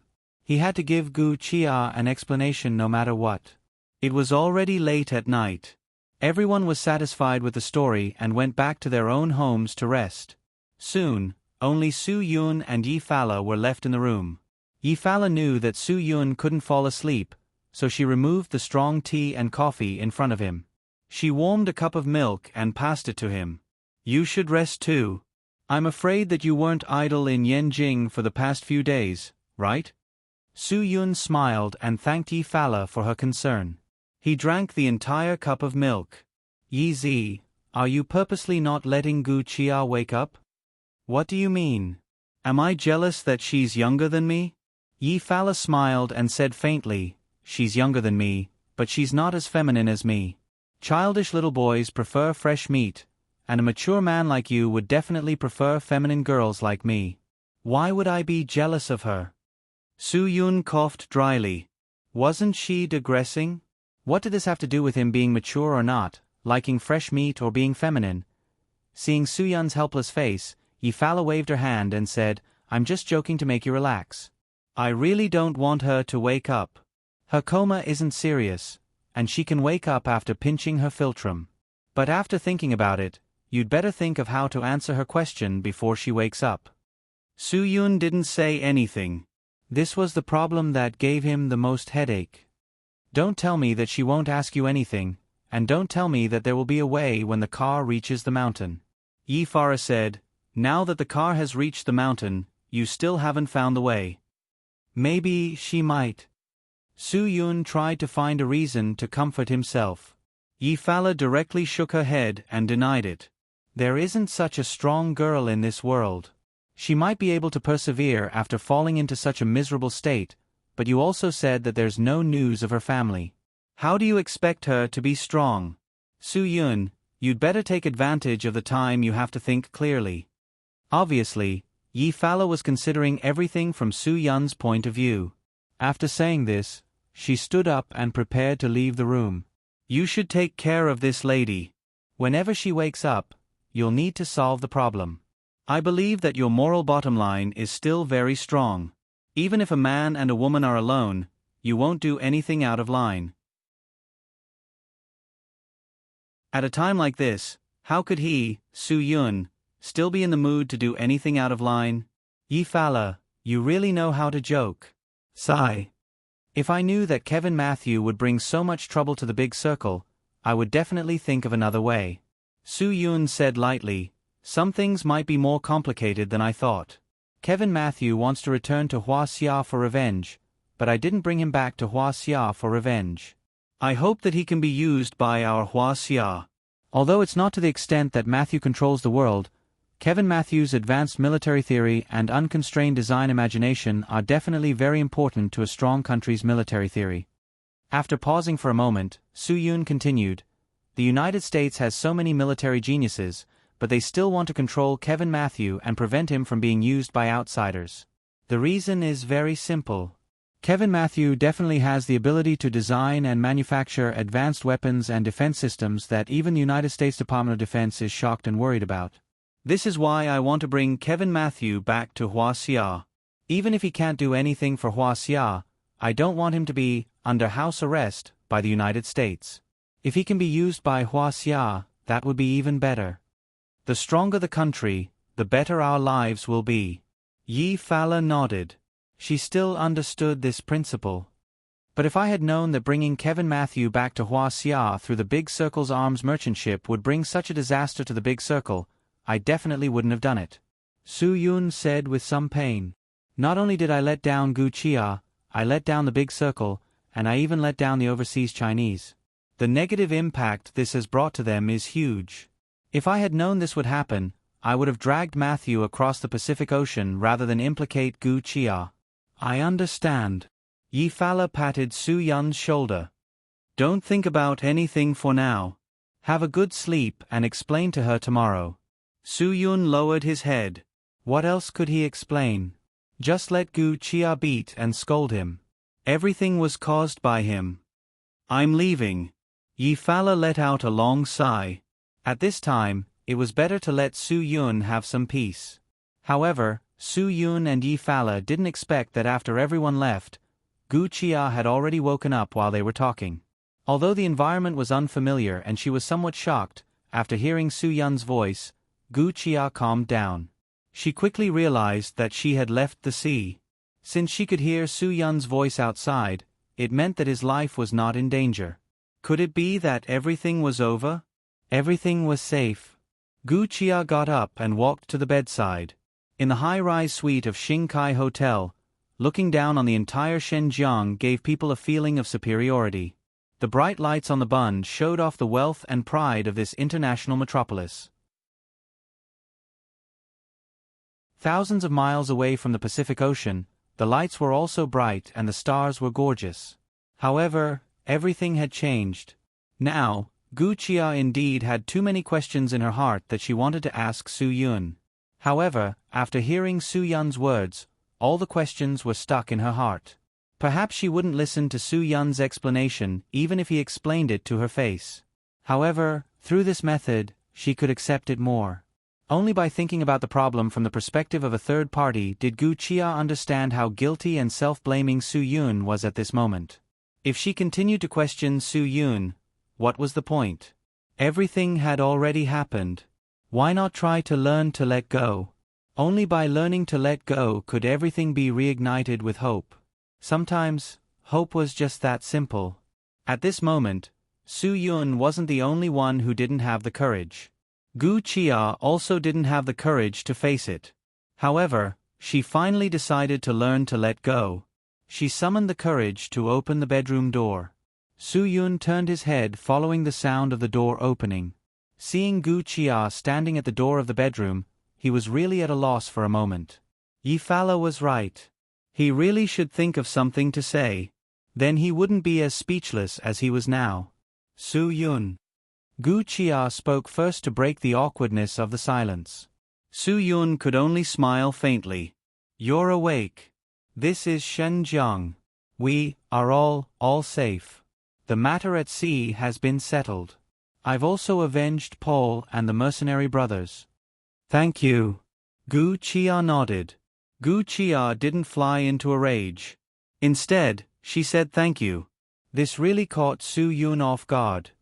Su Yun, I know that at this moment, you're just like me. You don't feel comfortable in your heart. Gu Chia said, I understand. I understand. I hope you don't keep it in your heart. Everything will fade with time. I know that everything that happened is also something you don't want to see. Really.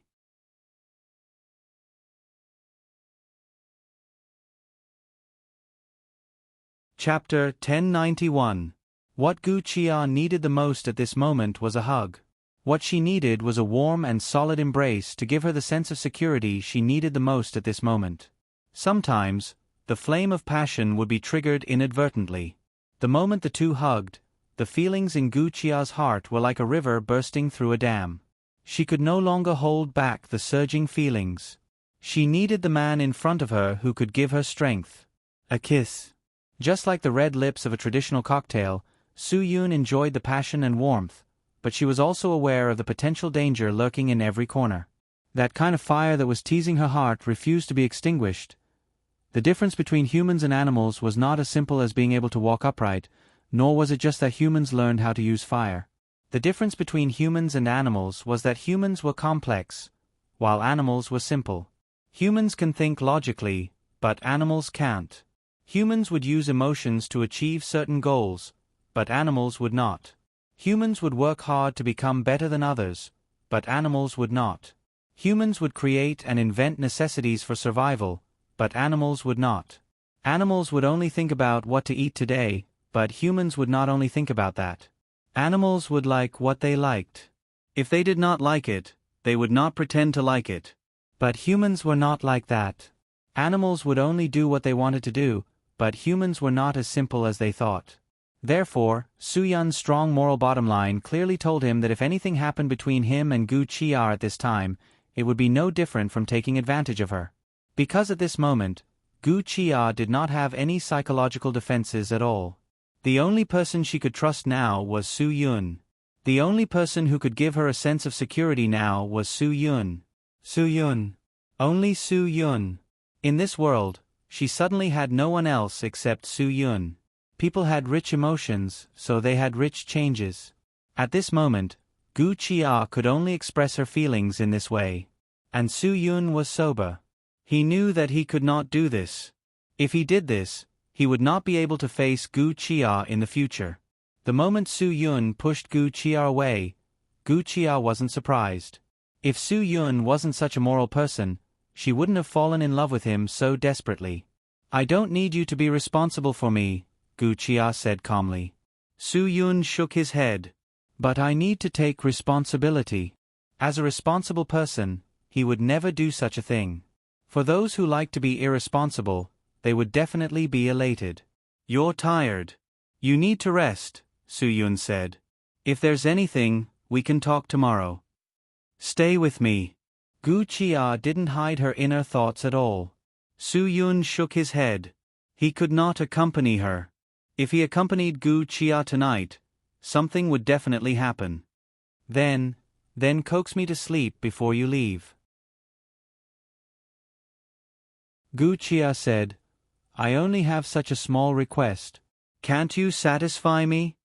Sigh, all right. Su Yun nodded. Looking at the pitiful Gu Chia, he could only choose to compromise. Gu Chia indeed needed someone to accompany her. The excessive shock these past few days was already unbearable for a girl like her. She needed someone to give her more comfort and a sense of security. In the bedroom, Su Yun asked Gu Chia to lie down and then covered her with a blanket. Gu Chia suddenly grabbed Su Yun's arm and pulled him into her embrace. Su Yun directly threw himself onto Gu Chia's body. Although they were separated by the blanket, clothes, and so many messy things, Su Yun could still feel the surging and soft elasticity. Any man, no matter how strong his moral bottom line was, would definitely have a little impulse deep in his heart. After all, he was a man.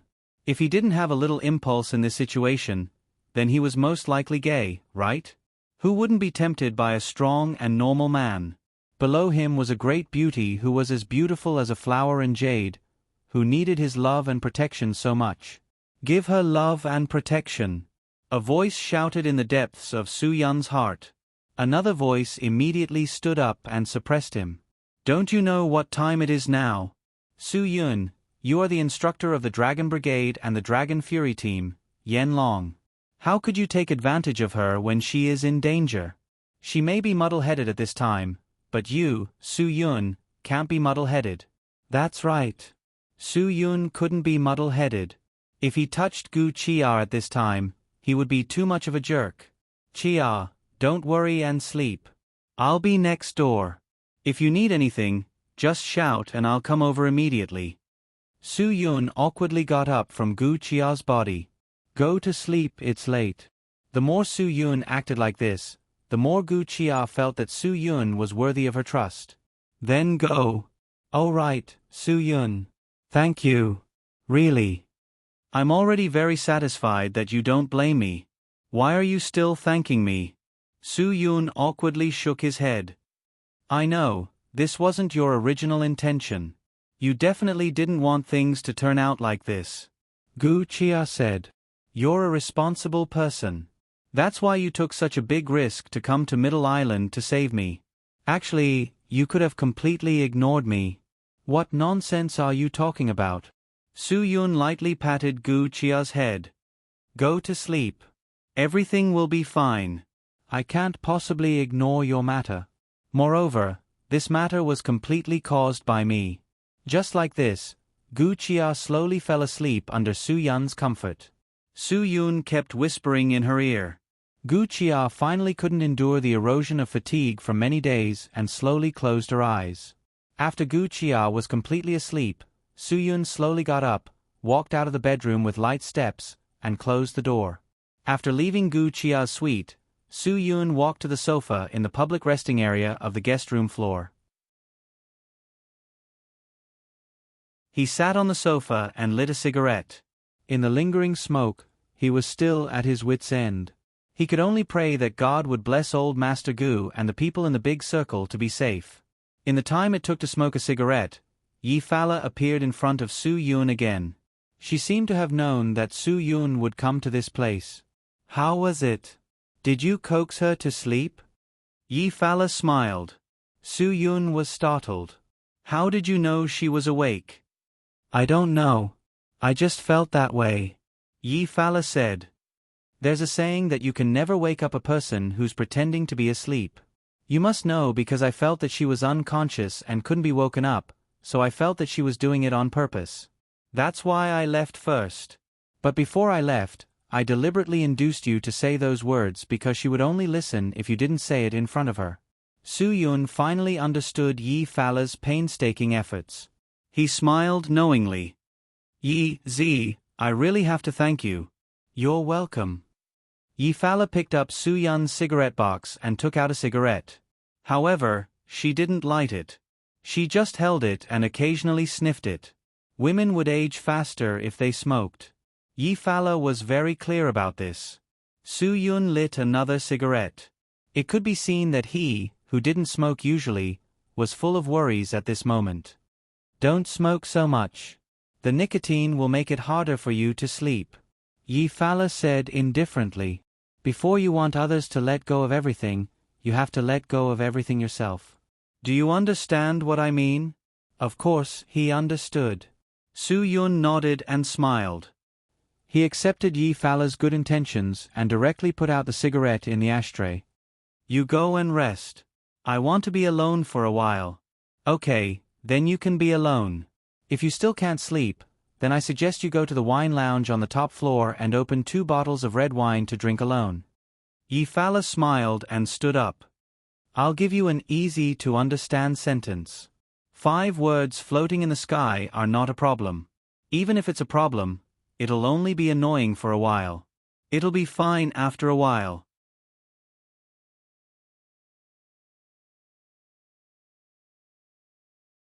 Chapter 1092. If it was any other day, Yi Fala would definitely accompany Su-yun for a drink or two. However, It wasn't appropriate now.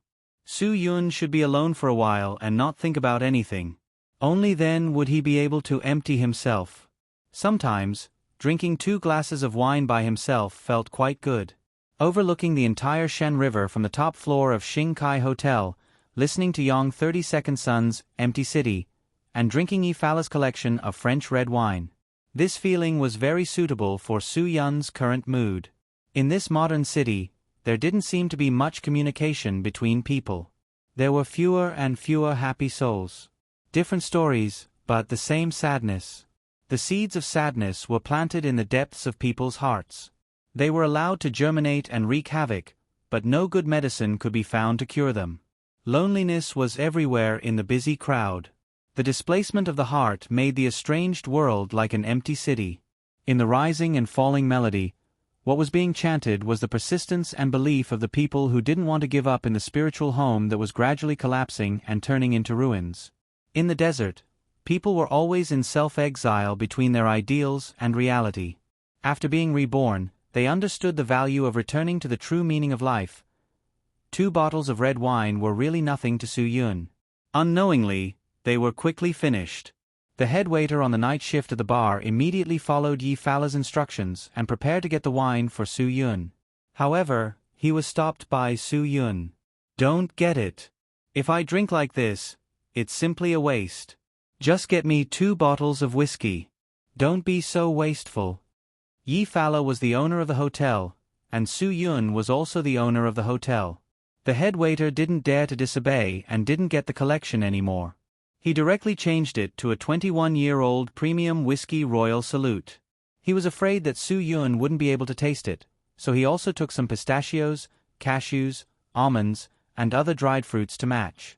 Su Yun was quite satisfied with this. He directly gave the head waiter 32 likes.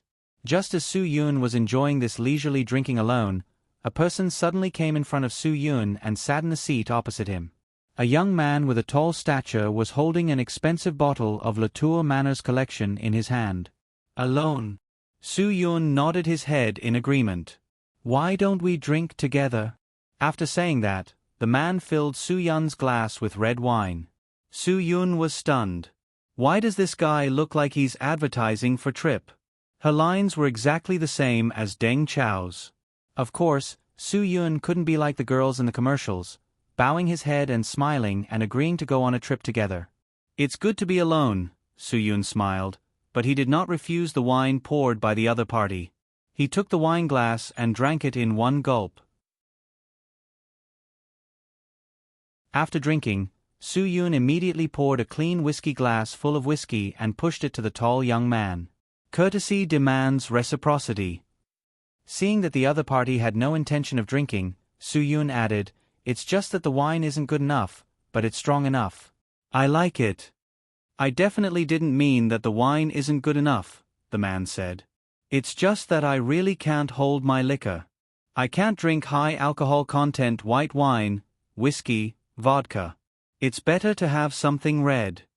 Su Yun did not force him. He filled his cup to the brim and drank more than half of it. The foreman over there saw that and had already prepared a second bottle of Royal Salute. When Su Yun finished this bottle, he was ready to send it forward at any time.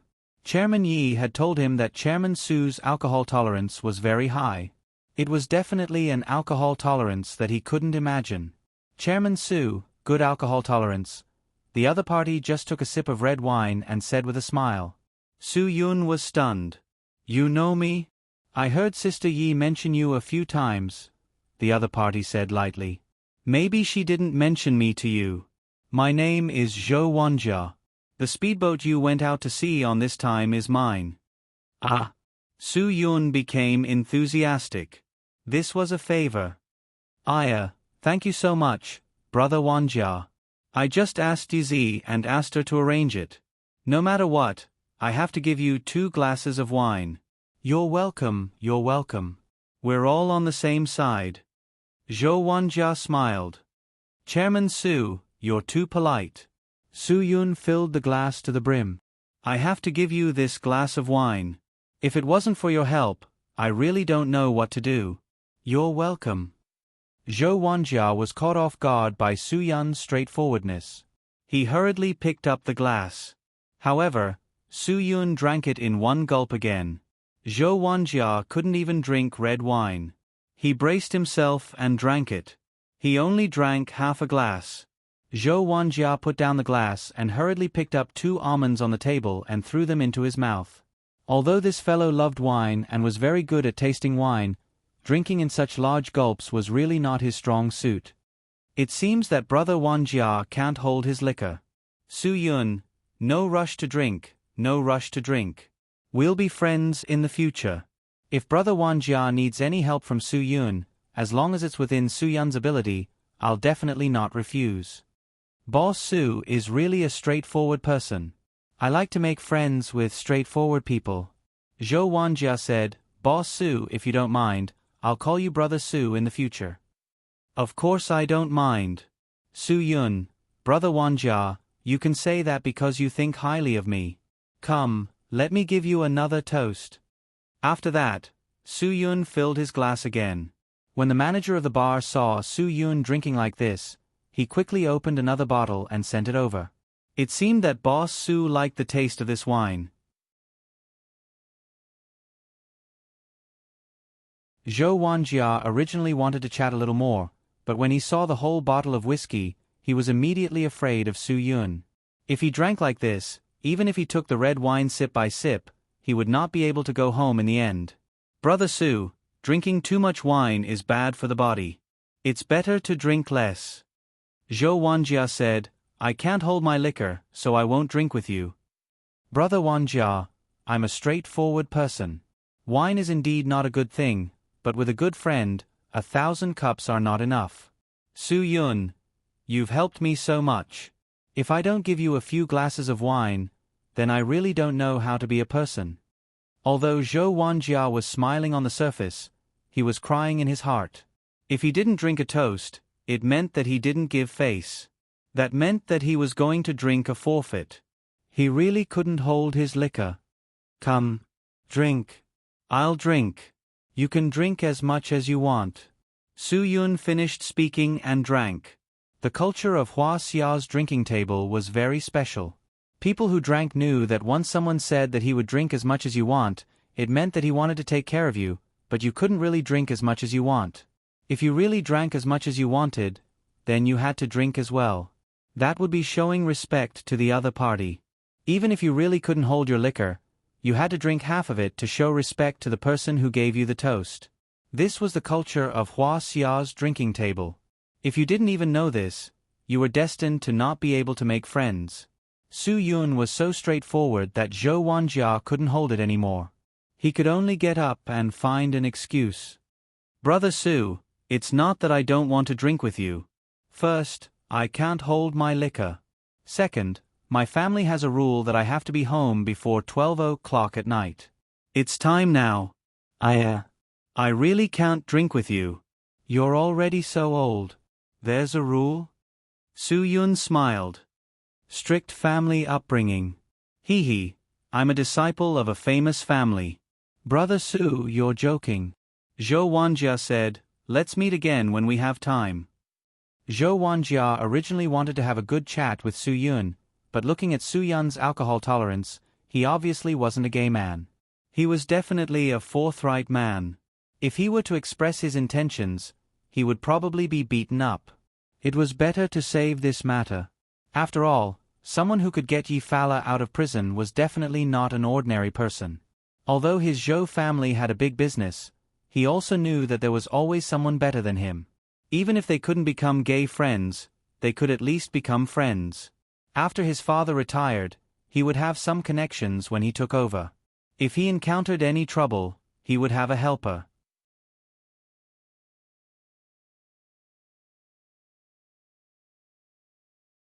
Chapter 1093. After a night of hangover, as long as Su Yun asked for alcohol, the foreman wouldn't dare to not give it to him. One glass after another, the person drinking was fine, but the person serving the alcohol was scared. The night shift foreman tried to stop Su Yun once, but Su Yun glanced at him and stopped him. He was the boss, so what if he wanted to drink his own alcohol? How could it be up to a worker like him to tell him what to do? The bitter part was that Yi Fala had told him that as long as Su Yun wanted alcohol, he would give it to him. However, it could not exceed 12 bottles. 12 bottles were considered a dozen. Even if one person drank beer, 12 bottles should be enough, right? But Su Yun couldn't stop drinking. It lasted longer than the chewing gum that couldn't be stopped. It was ridiculously long. How could a dozen be enough for Su Yun? Excluding 2 bottles of precious red wine, Su Yun finished 12 bottles of Royal Salute. He felt that it wasn't enough, so he drank 2 bottles of gin and asked for tequila and vodka. Originally, Yi Fala wanted him to drink a few glasses, but he didn't expect Su Yun to drink until he was full. He was worried that he couldn't solve the problem in Vancouver. As the saying goes, drinking to drown one's worries makes one even more worried. Su Yun's current state was to drown one's worries in alcohol, making one even more worried. Last night, the bar foreman was scolded by Yi Fala with an aggrieved face. "What did I say to you? Tell me, what did I say to you? You said that as long as CEO Su wants alcohol, we should give it to him." The foreman said with his head drooped. "I said what alcohol? Is it red wine?" Yi Fala said angrily. "Yes, red wine." The foreman cried, hoping that Chong and the rest could speak for him. "Then why did you give him vodka? And whiskey? Look, you even gave him tequila, such a strong alcohol. Did my words fall on deaf ears?" Yi Fala said, "I said, there must be a limit to the alcohol. 12 bottles are enough. What about you? Look at you, these bottles add up to more than 20 bottles, right? Even a water buffalo can get drunk, let alone a human." The foreman didn't dare to say anything and lowered his head. Alas, he was so unlucky. Who asked him to be on duty last night? If it was someone else, he would be the one to see the joke today. When Yi Fara saw Su Yun sleeping on the table, he had a headache. He directly put his anger on the foreman. "Okay, don't say anything. I think you should just pack up and leave. You didn't listen to me at all. Can you do your job well?" I. The foreman felt wronged. "Sister Yezi, you can't blame him for this." Chong finally spoke up for him. After all, it was Brother Yun who wanted to drink. He was also put in a difficult position. "Don't be angry about this. I'll give him a good scolding later." Lu Feng also nodded and persuaded Yi Fara. "Yes, President Yi. After all, it was Brother Yun who wanted it.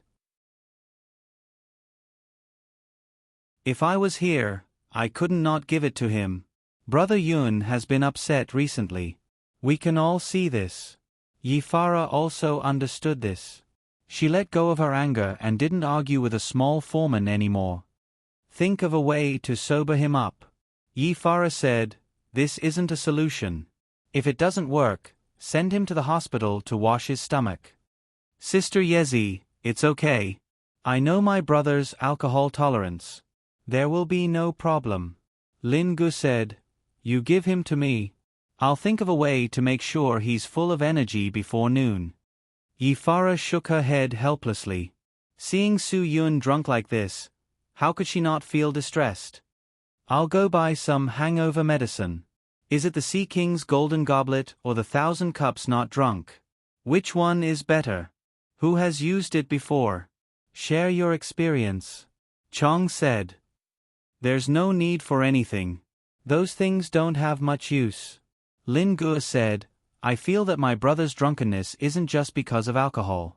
A large part of it is because of his thoughts. How about this? I'll name a few Chinese medicines. Help me buy them." Chong nodded.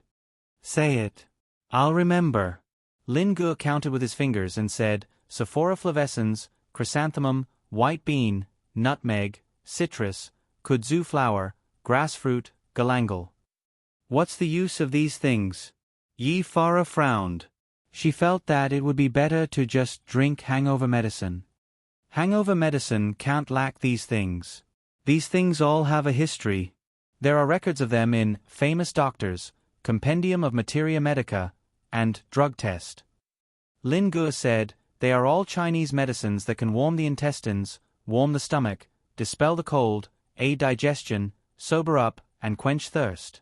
The hangover medicine that I concocted myself is definitely 100 times stronger than those sold on the market. Okay, little brother Pigeon. You have this ability. Chong said, then I'll buy it immediately. In fact, Su Yun didn't have a hangover. He just drank a little too much and slept a little late. In the morning, he didn't have much energy and couldn't open his eyes. In addition, he had thoughts in his mind and was upset, which led to the feeling that he was drunk. After taking the dark pharmacology that Chong brewed, Su Yun really sobered up a lot. It wasn't the hangover effect that woke him up, but the taste of these Chinese medicines that had hangover effects mixed together was really hard to swallow. Even if he was still sleeping soundly, he couldn't stay calm when he tasted this taste in his mouth. It was naturally a good thing that Su Yun could wake up. Gu Chia, who had been blaming herself for this, finally breathed a sigh of relief. Are you planning to poison me to death while I'm sleeping? Su Yun retched and said, Pigeon, what did you give me to drink? Is it Heading Hong mixed with dichlorvos? Brother, this is the hangover medicine that I developed for you with 8 Chinese herbal medicines: Sephora flavescens, chrysanthemum, white lentil, nutmeg, citrus aurantium, kudzu flower, grassfruit, and galangal. Lin Gu said, I put a lot of effort into this. You should at least give me some encouragement, right? Su Yun retched even more when he heard it. F*CK, how can these messy things be mixed together? You didn't see if there was any conflict between the medicinal properties. You taste it yourself. You're drinking to death without paying for it. Good intentions are treated as bad intentions. Lin Gu took it unwillingly. Fine, I'll drink it. I didn't even bear to taste it myself after I brewed it. As soon as the medicine entered his mouth, Lin Gu couldn't speak anymore. He directly rushed into the bathroom with the bowl. Now, everyone understood that it wasn't that Lin Ji's medicine was good, but that the taste was too awesome. Not to mention intoxicating, even a dead person could be drunk back to life. But no matter what, he finally woke up. That was better than anything else. Lin Gu still couldn't go unnoticed. What are you all doing in my room? Su Yun thought for a while and felt that something was wrong. Wasn't I drinking at the bar last night? How did I come here? You still know that you drank. How much did you drink? Yi Fala stared at Su Yun. If it wasn't for your phone ringing and we couldn't wake you up, we wouldn't have done this. Quick, take a look at your phone. There are nearly 20 missed calls. Because they are all strange internal numbers, we know that they must be related to confidential matters, so no one dared to call. When Su Yun heard this, he immediately perked up. He took his phone and looked. There were indeed a bunch of missed calls. There were the numbers of the Dragon Brigade headquarters, the Dragon Fury team, Wang Yi, and Wan Guangxiao. There must be something going on. Otherwise, why would there be so many calls? Seeing Su Yun frown, everyone began to understand that something must have happened. They all used the excuse that they had something to do and left. They knew that Su Yun needed private space to deal with his matters. Lin Gu also finished retching in the bathroom. When he came out and saw that everyone had left, he understood what was going on. He didn't ask anything and directly went to guard the door.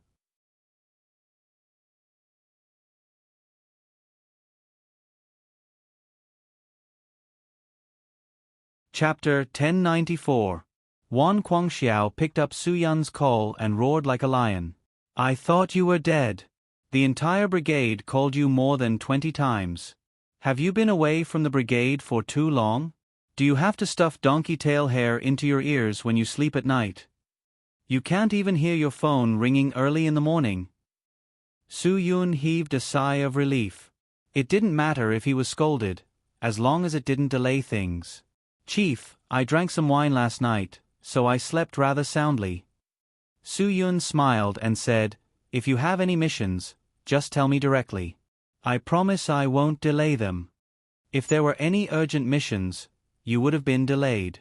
You would have been given a huge demerit. A huge punishment. Wan Guangxiao said, I don't have any missions. I just have something to ask you. Where are you? Get over here right now. What punishment? Demerit. Su-yun didn't care about these things at all. He had even been expelled before. Why would he care about these things? For example, if a student had been expelled by the school before, who would be afraid of being punished or given a demerit by the teacher? Those were trivial matters, so it didn't matter. Chief, I'm in Shenzhen. Su-yun, it might take some time to get there. In Shenzhen. Wan Guangxiao was shocked. Then, he took a deep breath and said, Kid, I'm asking you a question. You better tell me the truth. Of course. Su-yun, Chief, how would I dare to lie when you ask me a question? Wan Guangxiao's voice was very serious. Is the sinking of the Japanese Maritime Self-Defense Forces destroyer Wanyao related to you? Su-yun was stunned. This question was too sudden. Tell me the truth. Wan Guangxiao frowned. Su-yun finally decided to tell the truth. It's related to me. Kid, you're really daring. You dare to do anything. Wan Guangxiao said, Do you know that you might start a war? You're a soldier from Huaxia. You know how cruel war is. You also know how shameless the Japanese are. If word of this gets out, it will give the Japanese terrorists a reason to start a war. Su-yun suppressed the anger in his heart. If you want to pick, so be it. Who's afraid of who? The older generation of revolutionary martyrs were able to drive those **king Japanese out of the divine mainland with a rifle. Now that they were well equipped with weapons and equipment, they could get whatever they wanted. The citizens of the country paid so much tax every year for the country to support them as soldiers. Any hot-blooded soldier would be angry at this time. Chief, if the Japanese dare to pick a fight with us, we'll go and destroy them. Su-yun said angrily.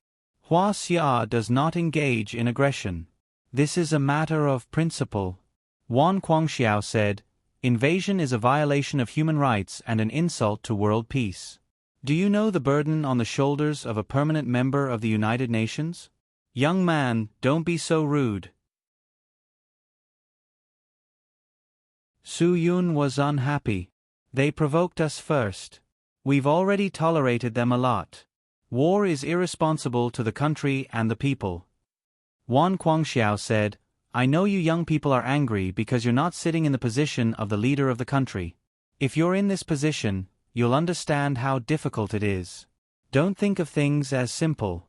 A country with a population of 1.4 billion is not as easy to develop as you think. Chief, then why did you call me? Are the Japanese here? Su-yun asked. You should know that 2 days ago was August 15th, the 69th anniversary of Japan's defeat in World War II. Members of the Japanese cabinet and the chairman of the National Public Security Committee, who is also responsible for the kidnapping issue, went to Yasukuni Shrine to pay their respects. Then, members of the Japanese cabinet and the Minister of General Affairs went to Yasukuni Shrine to pay their respects. Then, members of the Japanese cabinet and former Prime Minister Koinu Toichiro's second son, Koinu Jinjiro, also went to Yasukuni Shrine to pay their respects. Wan Guangxiao said, and Japanese Prime Minister Abe paid the sacrifice fee to Yasukuni Shrine through his agent. He didn't go to Yasukuni Shrine that day. Su-yun frowned. What does that old dog and pay mean? Does he think that if he doesn't pay his respects, he has nothing to do with it? They couldn't even burn paper money along with the donations. Why should those bastard war criminals still have money to live freely in hell? Chief, you're not going to tell me that Enpei is giving in by not paying his respects, are you? Enpei's public support is dropping rapidly. He doesn't dare to do anything radical anymore.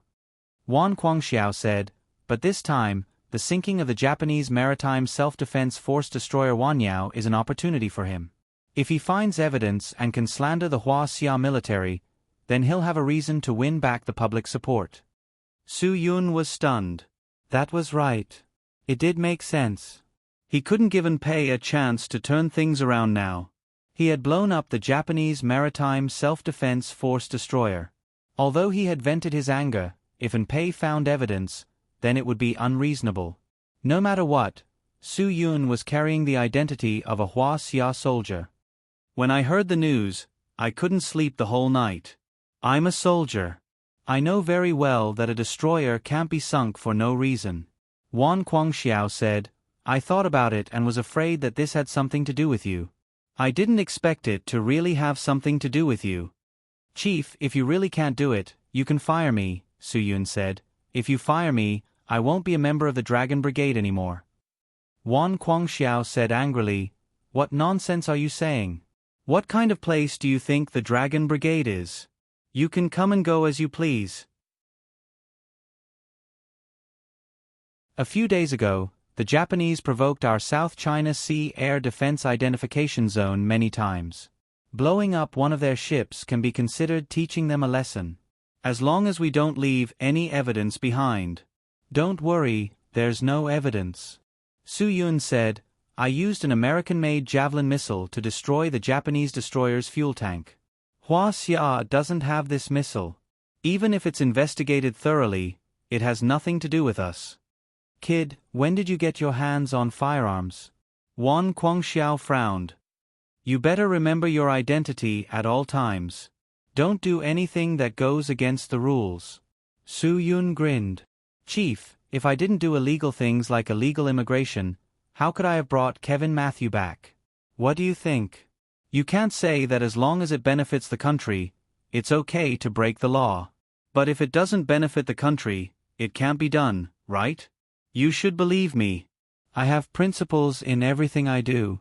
Regardless of whether my methods are legal or not, I definitely don't have any bad intentions.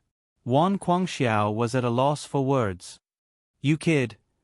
Matthew and I smuggled back to our country through an arms dealer's ship. Su Yun said, I definitely won't mess around with firearms. Don't worry. You can be at ease about this. Even if the Japanese look for evidence, they won't be able to find any evidence that our Hua Xia army violated them. The high seas where his ship sank is only about 100 nautical miles away from their territorial waters. It's 300 nautical miles away from us. Let them investigate as they wish. In any case, Wang Dahu was still at sea. Wang Dahu had even taken down a Su Dalong as a shield. He wouldn't let the Japanese harass him at all. I'm much more at ease now that you say that. Wan Guangxiao said, just stop for a while and don't cause any more trouble.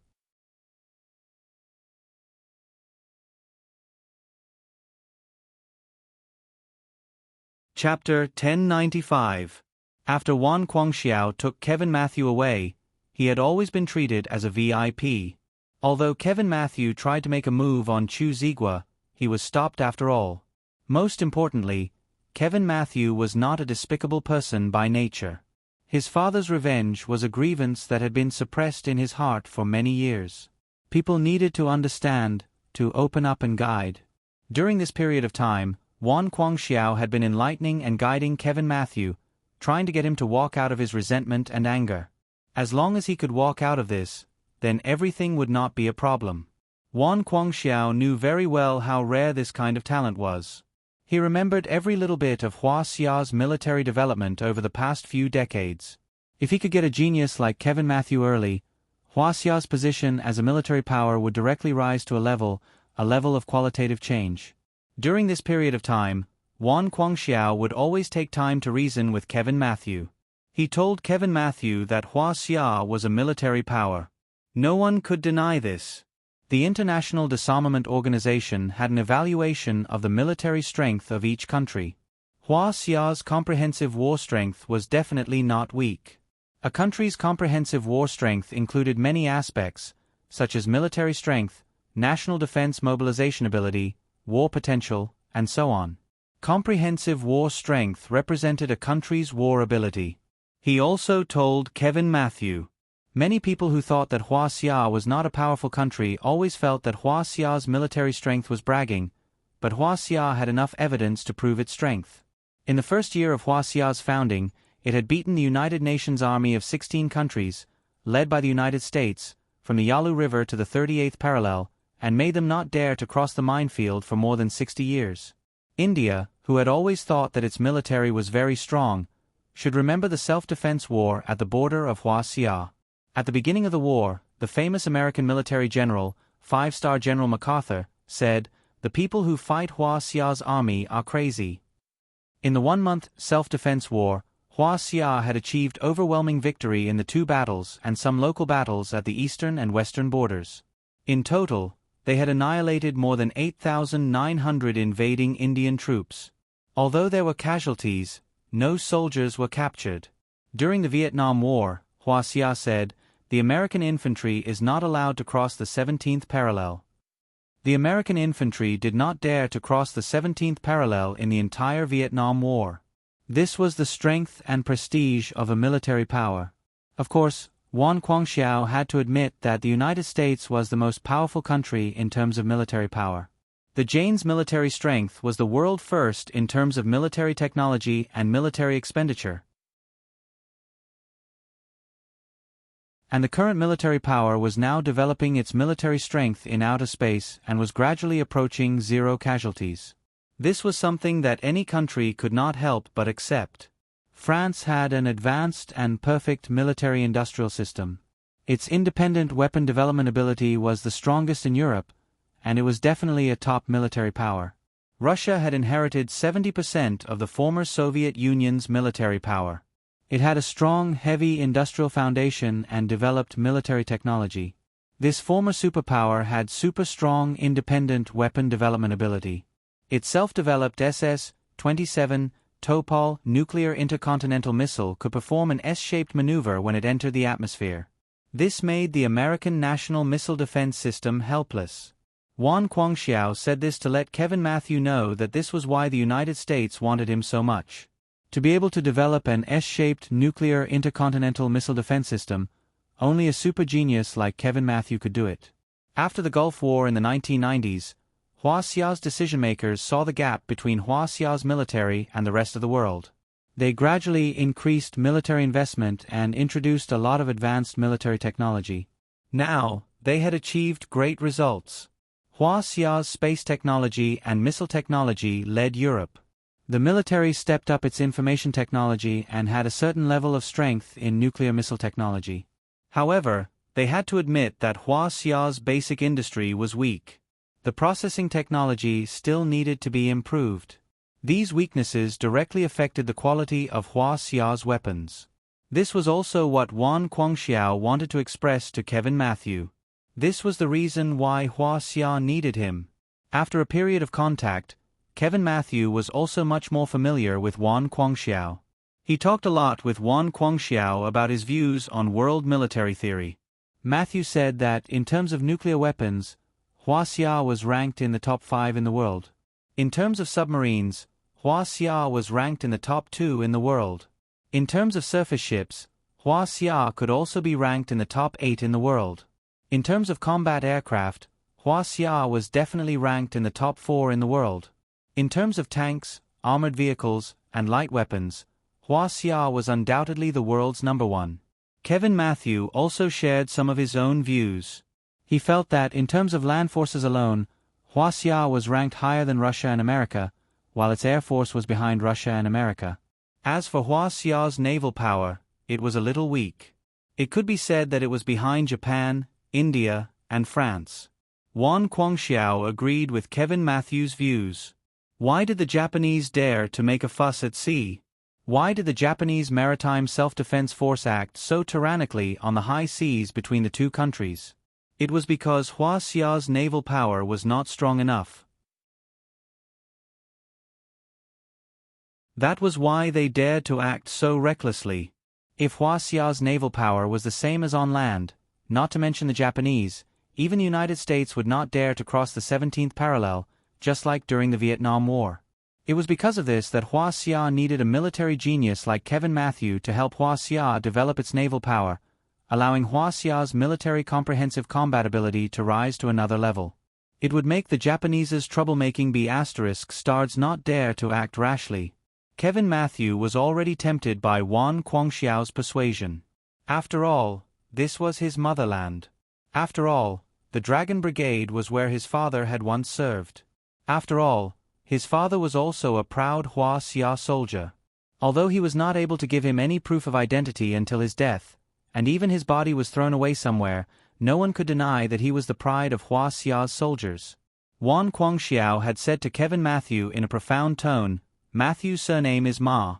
The blood flowing in your veins is the blood of the descendants of Yan Huang, the successor of the dragon." That's right, he preferred to be called Matthew. Even if it's for your father's sake, you should stay in your own country. Do your best for your country. Wan Guangxiao was very direct. The country needs you, for the sake of all the people of Hua Xia, so it needs you. Will you sacrifice for Hua Xia, for the descendants of Hua Xia, who have the same blood as you? It's all your own wish. Matthew said that he needed to be alone to think and calm down. His heart was in a mess now. Wan Guangxiao knew that he had said enough. Matthew was also clearly aware of his position. Therefore, he did not put him under any house arrest, nor did he lock him up. He could do whatever he wanted. Wan Guangxiao just reminded him that the Americans were quite angry about his departure. For his safety, they arranged for 2 people to protect him. These 2 people were not outsiders. Chen Feng and Hua Xiaolu were Su Yun's little brothers. Wan Guangxiao felt that they were more suitable to take care of Matthew. Now was the time. The person who could make Matthew finally make a decision was not himself, and probably not Wan Guangxiao. At this time, Su Yun's words might be particularly important. Before hanging up the phone, Wan Guangxiao said to Su Yun, "If there is nothing to deal with in Shenzhen, then take the time to go back to Yanjing to see Matthew. I believe that what he needs most now is your opinion."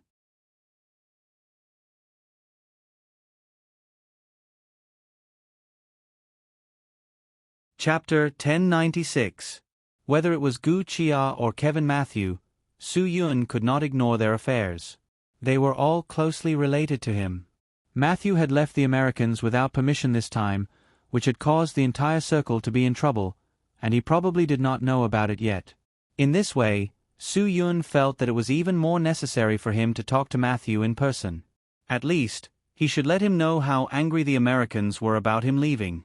This way, Matthew could realize his own importance, what he meant to Hua Xia, and why the Americans were so unwilling to let him go. Matthew needed to think about it himself. Some things seemed unnecessary, but in fact, they were not. After hanging up the call with Wan Guangxiao, Su Yun had the urge to smoke again, but Lin Gu opened the door and interrupted him. "Brother, if you need to go back to Yanjing, don't worry. I'll take care of things here. Don't worry about Sister Gu, leave it to me. I need to go back to Yanjing, and Gu Chia will go with me. Su Yun, I'm not worried about Shenzhen. Yi Zi knows this place like the back of her hand, and Chang and the others are already familiar with this place. The hotel will not encounter any major problems. But I'm worried about Guqin Island." Su Yun was not the only one worried about Guqin Island. Lin Gu was also worried about it. After all, Fangya was with Sister Frost and Guagua on Guqin Island. Su Yun smiled. "Pigeon, you don't have to worry about Yanjing. I can handle it myself. Go to Guqin Island for me.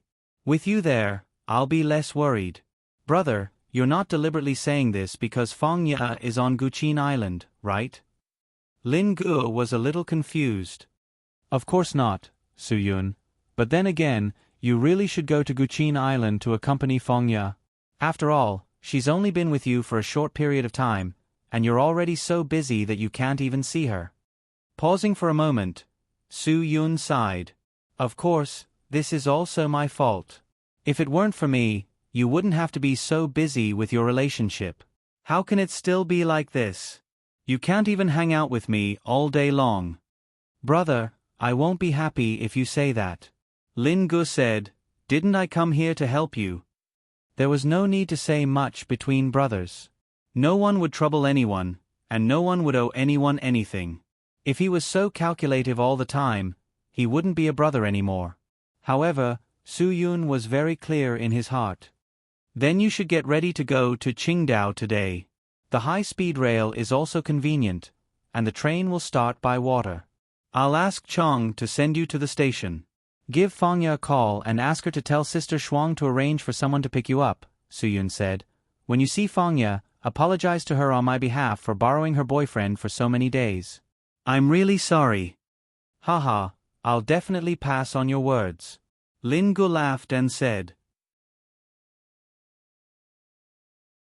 Feng Ya's mid-year holiday was only a dozen days, and he should indeed accompany her for a few more days. Since Brother Yun had the good intention to help him, he wouldn't be polite. He believed that Brother Yun would definitely be able to handle the matters in Yanjing, and he wouldn't be able to help even if he went. Chong sent Lin Gu away, and Su Yun also explained to Gu Chia about Kevin Matthew. Gu Chia was quite shocked. It turned out that Kevin Matthew, a super genius in the field of military weapons, actually had such an identity and background. His father was actually a secret agent. And the purpose of Kevin Matthew returning to Huaxia was actually to take revenge, and to do such a dangerous thing. I know, you must still hate me and Matthew in your heart, but I really need you to go with me. Su Yun, also, I believe that Matthew still has some connections in the United States, and maybe he can help us. Gu Chia's father was still missing, and this matter indeed needed someone with connections in the United States to do it. I know your good intentions. Gu Chia said to Su Yun, if there's anything I can help with, I'll do my best. Also, the Americans are so arrogant, and I also hope that our own country can be stronger so that the Chinese can hold their heads up higher outside. No one will look down on us Chinese abroad, and no one will dare to bully us Chinese abroad. Looking at the history of overseas Chinese, it was always closely related to 4 words: diligence and humiliation. The image of overseas Chinese being hardworking was admired and praised in any country. However, the word hardworking was accompanied by humiliation. As early as the end of the Qing dynasty and the beginning of the Republic, Huaxia people went out of the country, and humiliation became a common occurrence. Huaxia people were simply synonymous with weakness overseas. In 1848, a large number of people from Guangshan rushed to the gold mines in California in the United States, and lived an inhuman life there like pigs. After that, a series of anti-Chinese waves pushed the Chinese workers to the bottom of the abyss. On the streets of the United States, white people saw that the Chinese could be bullied at will. They grabbed the Chinese workers' braids and kowtowed, attracting onlookers and cheers. The Chinese workers were arbitrarily killed, and countless people died tragically in foreign lands. They could not return to their homes, because according to the laws of the Qing dynasty, they would be beheaded if they returned home. It was from then on that the overseas Chinese put on the hat of inferiority. This kind of hat was easy to wear, but not easy to take off. After so many years, since the end of the war and the establishment of the new Huaxia, especially after the reform and opening up, international first-tier metropolises such as Yanjing, Shenzhen, and Guangshan, as well as international students from all over the country, went out of the country and scattered around the world like dandelions. Where there are people, there are Chinese. This sentence was not an exaggeration. They still relied on hard work, but it was still difficult for them to escape the humiliation of their predecessors. Their lives were richer than in the early days, and their status in their home countries had improved, but many times, they were still bullied. When the Chinese interacted with the mainstream society, they should appropriately reduce and hide some of the influence of Huaxia's Confucian culture, especially when it came to disputes of interests. The Huaxia people believed in the principle of tolerance and keeping the peace. When robbed, attacked, and even if their lives were in danger, they often did not say a word and endured. In Western countries, this was equivalent to willingly giving up their civil rights, and it was not worth the loss. This was a cultural influence that could not be changed. Therefore, if they wanted the Huaxia people to be respected overseas, they needed their home country to be richer and stronger than it was now. They needed to let the whole world know the strength of the Huaxia and the power of the Huaxia. Only in this way could the Huaxia people be less bullied. More importantly, when a person's home country was strong, they would have the confidence to stand in front of people from other countries. This principle was the same, just like how a rich and handsome man from a good family would have the confidence to stand in front of a poor child from an ordinary family. As a Chinese who lived overseas all year round, Gu Chia understood this principle very early on. Now, an opportunity was in front of her. Kevin Matthew could give Huaxia a qualitative improvement in the military strength, which was equivalent to raising the strength and influence of the country by a level. Gu Qia would definitely do her best for such a matter. This was not only related to the immediate interests of the people of Huaxia, but also the immediate interests of all the Chinese overseas. As long as the blood of the Chinese flowed in their blood, they would benefit. This matter was considered small because she wanted to give face to Su Yun and go with him to Yanjing to meet the person who had caused them so much suffering. This matter was considered big because it was for the benefit of the Chinese in the future. Think about it, if Huaxia's military strength was far higher than that of the United States, would the Americans still dare to go to Vancouver to find trouble with the Chinese organizations? Of course not.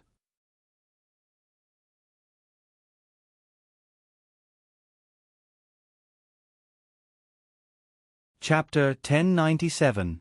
As long as Gu Qia didn't have any objections, Su Yun didn't have any psychological pressure.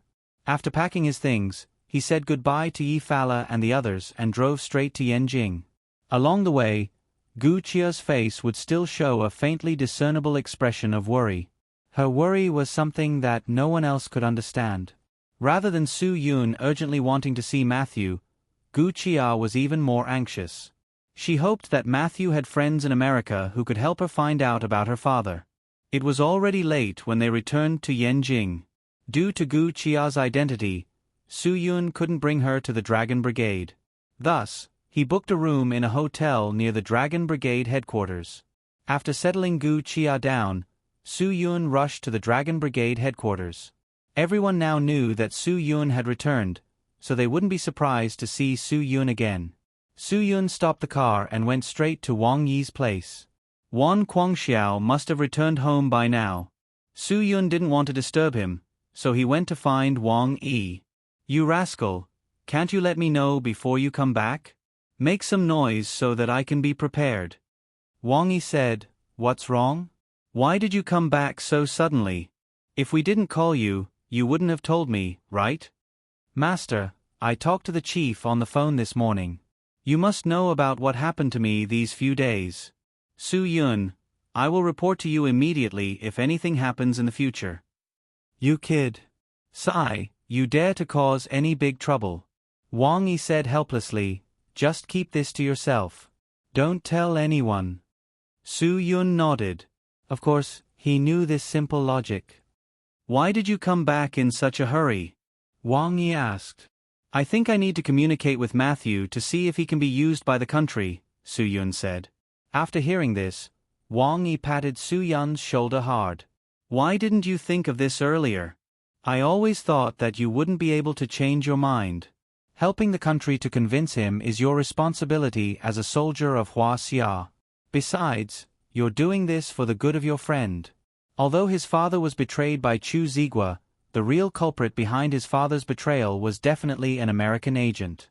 If he betrayed his American citizenship and worked for the Americans, that would be treacherous. "Yes." Su Yun nodded. He had considered all of what Wang Yi had said. "Try to reason with him. You know Wan leader.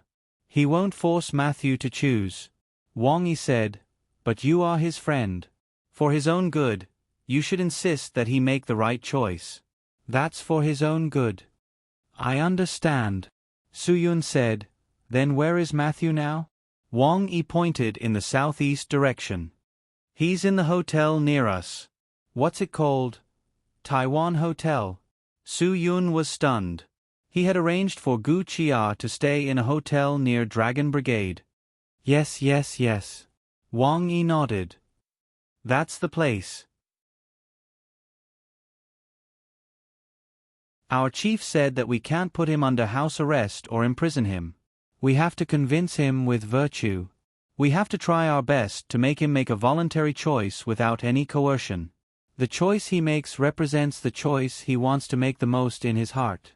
That way, he will choose to serve the country wholeheartedly." Su Yun naturally understood. This logic couldn't be more simple. "Okay, I'll talk to him. Chen Feng and Hua Xiaolu are there too. They're not looking after him. They're protecting him just in case." Wang Yi said, "Room 718. You can go there directly." Su Yun thought about it. He had arranged for Gu Qia to stay on the 6th floor.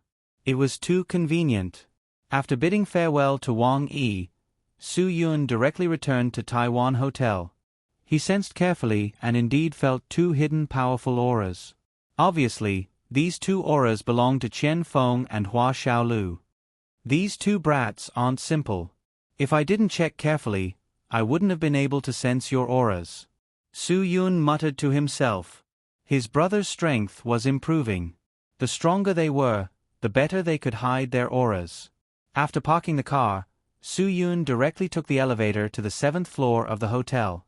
As soon as the elevator door opened, Su Yun deliberately released his aura. The next second, he heard the door open. Qian Feng and Hua Xiaolu directly walked out of the room. Seeing that it was actually Su Yun standing in the corridor, the two of them were surprised. "Boss, why are you here?" Qian Feng was at a loss. "How did you know we were here?" Su Yun also retracted his aura. "It's easy to know where you are. Brother, you're not here to make things difficult for us, right?" Hua Xiaolu said, "You know we're here, so you must know Matthew is here. You're not here to save him, are you? Are you stupid? Is our boss that kind of person?" Qian Feng glared at Hua Xiaolu, then looked at Su Yun with an aggrieved expression. "Brother, you're not serious, are you? That would put us brothers in a difficult position. You brought us up single-handedly, so we definitely wouldn't dare to do anything to you. But, this is a mission given to us by the chief. If we get lost, we'll have to return with our heads in our hands." Su Yun smiled helplessly. "I say, what are you thinking in your heads? It's not too much to say that you two are good-for-nothings." Qian Feng smiled. Yes, it doesn't matter if we're good-for-nothings. As long as boss doesn't make things difficult for us, I don't care about anything." "Really? Boss, you really scared me." Hua Xiaolu patted his chest.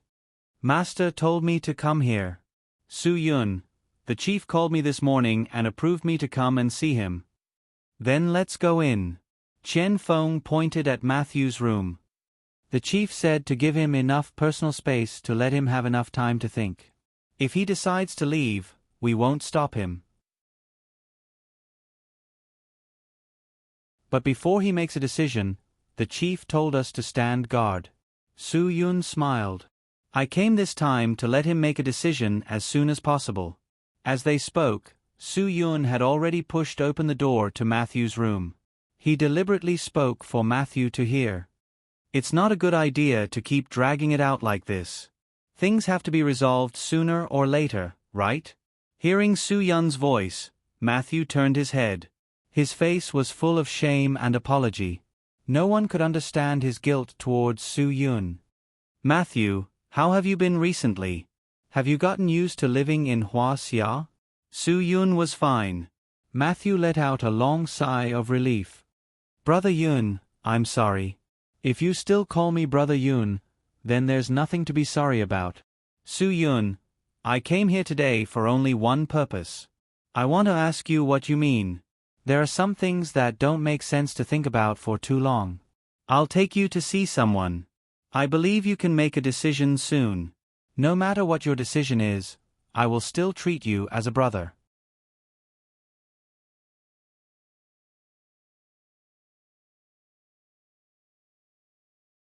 Chapter 1098. When Matthew saw Gu Chia, he was very surprised. He couldn't believe that the future leader of the circle had the time to visit Huaxia. "Do you know why she's here?" Su Yun asked calmly. Matthew shook his head. He didn't know what to do, but his sixth sense told him that Gu Chia didn't come to Huaxia for a casual visit. It wasn't hard to tell. Her face was full of sadness and anger. When she met his eyes, there was even a trace of resentment and helplessness. "Miss Gu, Matthew's brows were knitted together.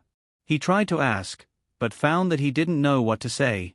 Gu Chia really wanted to explode, but she knew that resentment and anger couldn't solve the problem. Before this, she seemed to have a lot of things that she wanted to say to Matthew and let him experience the pain that she was feeling now, but at this moment, she was at a loss for words. "Matthew." Su Yun saw that Gu Chia didn't want to speak, so he took the initiative to break the ice. Do you know how much trouble Chia caused this time to help us get back to Huaxia? Could it be? Matthew realized the seriousness of the matter. He didn't need Su Yun to say more. He knew that he had implicated Gu Chia and the Circle. The Americans' methods were not simple. Their investigation skills were definitely the best in the world. It wasn't difficult to find out that it was the Circle's ship that took him out to sea. Gu Chia's burden was finally lifted. She met Matthew's gaze and said seriously, "The Circle is all ready, in name only. My father, brother, and the elders of the Circle, the hall masters, the people in charge of the various industries, everyone has lost contact." Hiss. Matthew sucked in a cold breath. Weren't the Americans too ruthless this time? They didn't care about the Circle's feelings. And the Americans didn't just attack Vancouver and Toronto. They also attacked at sea. Gu Chia said, "My ship was attacked crazily by the Japanese Maritime Self-Defense Force when it was dozens of nautical miles away from Japan's territorial waters. I don't care if my ship sinks, but I care about the mercenary group that has been in the arms business with me for so many years. Everyone in the mercenary group doesn't have it easy. If it wasn't to give their families a better life, they wouldn't have risked their lives like this." Gu Chia furrowed her brows in pain. "I know that there are too many things in this world that we can't control with our own strength. But I've always hoped that the brothers of their mercenary group could follow me on my ship. No matter how big of a trouble they encounter, they would be able to return with their lives. My request is very simple. I don't ask for peace or fortune. I just hope that it won't be like this. They're all very skilled and can fight against 10 strong warriors. But when faced with the Japanese's heavy firepower, I'm afraid they won't even be able to leave a complete corpse." Gu Chia didn't need to say much. The tragic scene was presented in front of Su Yun and Matthew. When the difference in military strength was huge, it was inevitable that the weaker side would become a living hell. Although the large Circle's arms merchant ships sold arms, the difference in equipment between them and the Japanese warships was too big. The Japanese warships had all the weapons that Gu Chia's ship had. The Japanese warships also had the weapons that Gu Chia's ship didn't have. Not only did the enemy have many times more soldiers than them on each warship, but they also had people flying in the sky and diving underwater. The Japanese Maritime Self-Defense Force had the upper hand. With such a huge difference in strength, how could Gu Chia and the rest fight? Other than fighting like a suicide squad, there was no other way to attack the Japanese Maritime Self-Defense Force. With Gu Chia's looks and figure, she could be considered an outstanding beauty. Her smile could topple cities. If she fell into the hands of the shameless Japanese soldiers, the consequences would be unimaginable. The mercenaries risked their lives to open a way for Gu Chia to escape the encirclement. When Matthew found out that the mercenaries had been completely wiped out, the pain in his heart was so intense and so obvious. He hated how his actions had implicated so many innocent people. Although those mercenaries were usually rough and irascible, there wasn't a single one of them who wasn't a man of steel. And the culprit who caused all of them to be buried at the bottom of the sea in the stomach of the fish was him, Kevin Matthew. It was because of the unquenchable flames of revenge in his heart that led to today's tragedy. If it wasn't for him, everything would be as peaceful as before. No one would have died an unnatural death. "Miss Gu, I'm sorry." Matthew's apology was sincere, but no matter how sincere it was, it couldn't be exchanged for so many lives. In Matthew's heart, he felt that this apology was so trivial, so pathetic, and ridiculous. If an apology is meaningful and can let everything go back to how it was before, I'll accept your apology. I will definitely accept your apology without any hesitation. Gu Chia said, "But it's a pity that an apology doesn't have any meaning. Isn't it?" "Yes." Matthew lowered his head. Gu Chia said slowly, "I'm not here to blame you. No one can foresee the future. If you knew the consequences would be like this, even if you wanted to go out to sea with my ship, Su Yun wouldn't have agreed." This was definitely the decision that Su Yun had regretted the most in the past year. "I'm here because I hope you can help me," Gu Chia said. Gu Chia said, "The Americans are willing to do anything for this matter. They can even collude with the Japanese military. Old Master Gu and the main backbone of the Great Circle can't be contacted. Matthew said to himself, the Americans must have taken them away. It must be. The Americans must think that the Great Circle and I planned this together. I'll think of a way. I'll think of a way. After anxiously pacing back and forth a few times, Matthew said to Su Yun with certainty, I know what to do. That's it.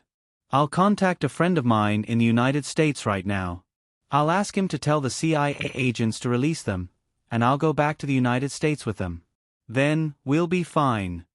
Using himself in exchange was the best solution that Kevin Matthew could think of. However, he didn't think that Su Yun and the others really didn't want him to leave Huaxia. If he fell into the hands of the Americans this time and they knew that he had been to Huaxia, they would definitely force him to contribute to the research of the American military. If he didn't agree, he wouldn't have been treated the way he was before. If the American military couldn't get a treasure, they would rather destroy it than let Huaxia have it. They were the ones who promoted the threat of Huaxia. They were the ones who were afraid that Huaxia's military was stronger. Therefore, they would definitely do something like this. You only have two choices when you go back. The first is to die. The second is to be used by the Americans. Su Yun said, if you hadn't been to Huaxia, the Americans might have treated you like a rare treasure. However, once you come into contact with Huaxia, the Americans will feel that your existence is a threat to them. You won't have an easy life. I know. Matthew nodded. But what else can I do? I can't let Mr. Gu and the others suffer in the United States because of me. The CIA agents are really... Thinking that Gu Chia was still there, Matthew swallowed the words he was about to say. Gu Chia suddenly said, no. You can't do that. If the Americans know that you went back because of my dad, they will definitely use my dad to threaten you to continue doing things that you don't want to do. Then you won't have a choice. If you don't do it, you and my dad will both die. If you do it, it means that you will make the Americans stronger and let them do more hegemonic things in the world. You need to stay in Huaxia and work hard for Huaxia's strength. Only then will the Americans not dare to casually bully us Chinese.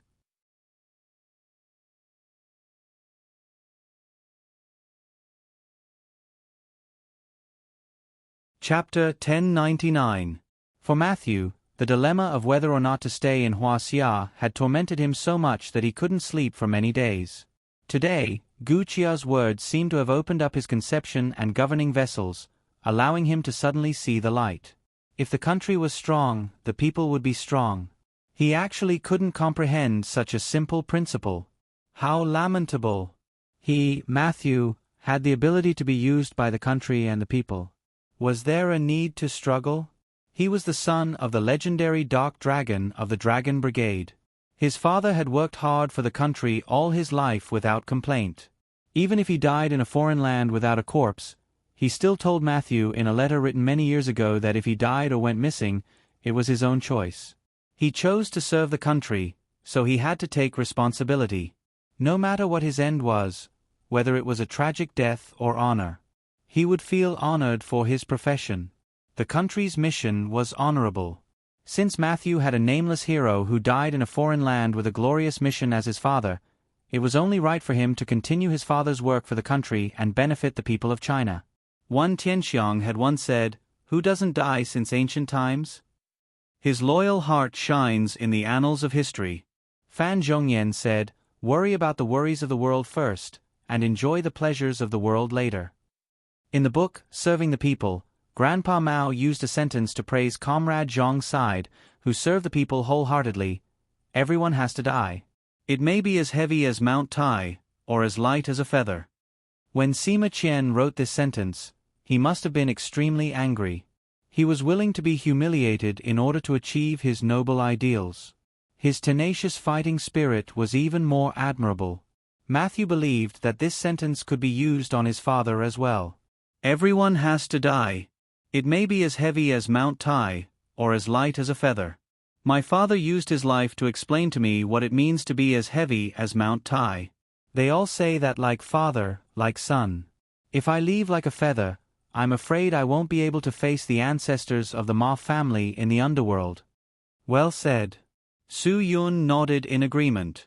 How many people could be as heavy as Mount Tai? In life, most people were ordinary people. Why were ordinary people so ordinary?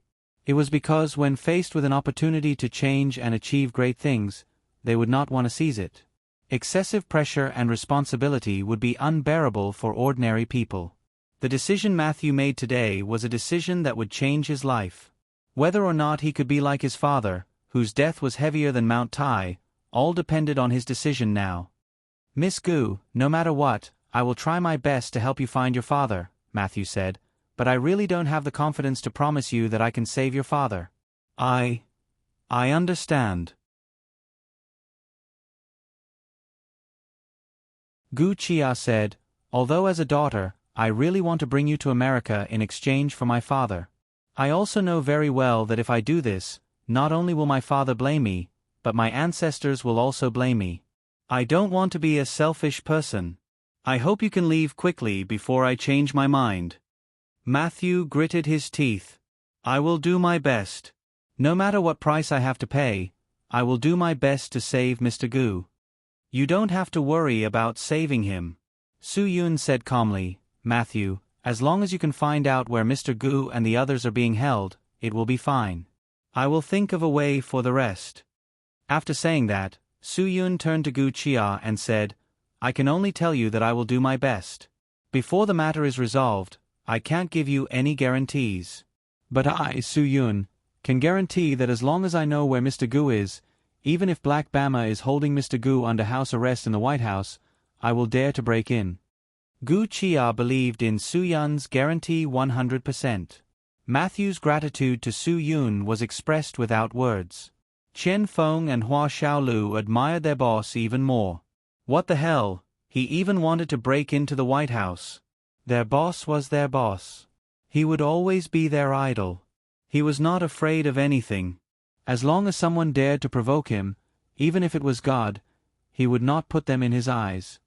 Boss, if you really want to break into the White House, you must bring me along. Chen Feng said, doing such a thing will definitely leave a mark in history. Do you think the White House is your home? You don't even know how many agents there are there. Hua Xiaolu was more cautious than Chen Feng. Boss, this is not a joke. I know that you are a man of your words. If you really want to do that, you must remember to tell us. Even if we are punished to death, we will never let you break into the tiger's den alone. Su Yun looked at them helplessly. Okay, since Matthew has thought it through, you guys don't have to waste time in this hotel. Military expenses are the hard-earned money of the people.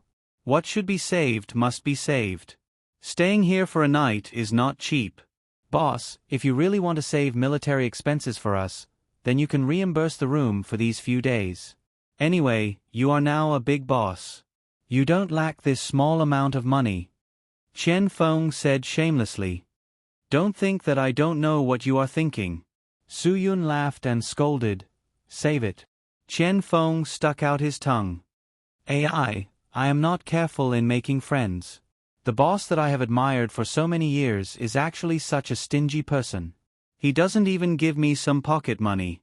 Matthew knew that Gu Chia did not want to see him now, so he took the initiative to go see Wan Guangxiao earlier. I have thought it through. I want to see Wan leader. Then let's go now. Hua Xiaolu said, do you have anything else to say to our boss? I will contact my friends in the United States immediately.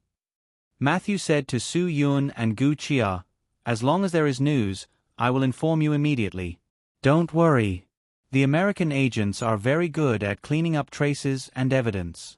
If I ask someone, it may take some time to find clues. Gu Chia nodded and said understandingly, I understand. This is not a problem that can be solved with one sentence. Matthew, I believe that you will do your best. I also hope that you believe that I did blame you for this matter, but now, I forgive you. Su Yun really did not expect that Gu Chia would take the initiative to help Matthew relieve the psychological pressure. She was indeed Miss Gu of the big circle. She was able to do such a long-distance arms business at such a young age. Her maturity was definitely more mature than her physical development. Miss Gu, thank you. Matthew did not say anything more. He walked to Su-yun's side and gave Su-yun a big hug. Su-yun also patted Matthew's shoulder hard. Brothers sometimes needed to encourage each other, and this kind of encouragement could express the meaning deep in their hearts better than words. Some words could not be said. However, Matthew could feel that Su-yun's pat on the shoulder was to let him let go of his inner guilt. It was to support his decision to stay in Huaxia. It was to affirm and comfort him. All these things were contained in a simple action. Su-yun also felt that Matthew's hug was full of apology, gratitude, regret, and strong trust. Matthew believed that Su-yun would definitely do what he said. As long as he found old Master Gu's whereabouts, Su-yun would definitely do his best to rescue him and help old Master Gu and Gu Chia reunite. This was a sin that Matthew had committed. Su-yun was a brother that he trusted. He believed that Su-yun would definitely help him atone for his sins. Matthew was led back to the Dragon Brigade by Qian Feng and Hua Xiaolu. Gu Chia also quieted down again. Although everything had been arranged, as a daughter, her self-blame and worry could not be shared by others. Su-yun knew very well that what Gu Chia needed at this time was to be alone. Only by being alone could she calm down. You're tuning in to the Narrate and Escape YouTube channel. Don't forget to subscribe and join us on this journey to catch the most captivating stories.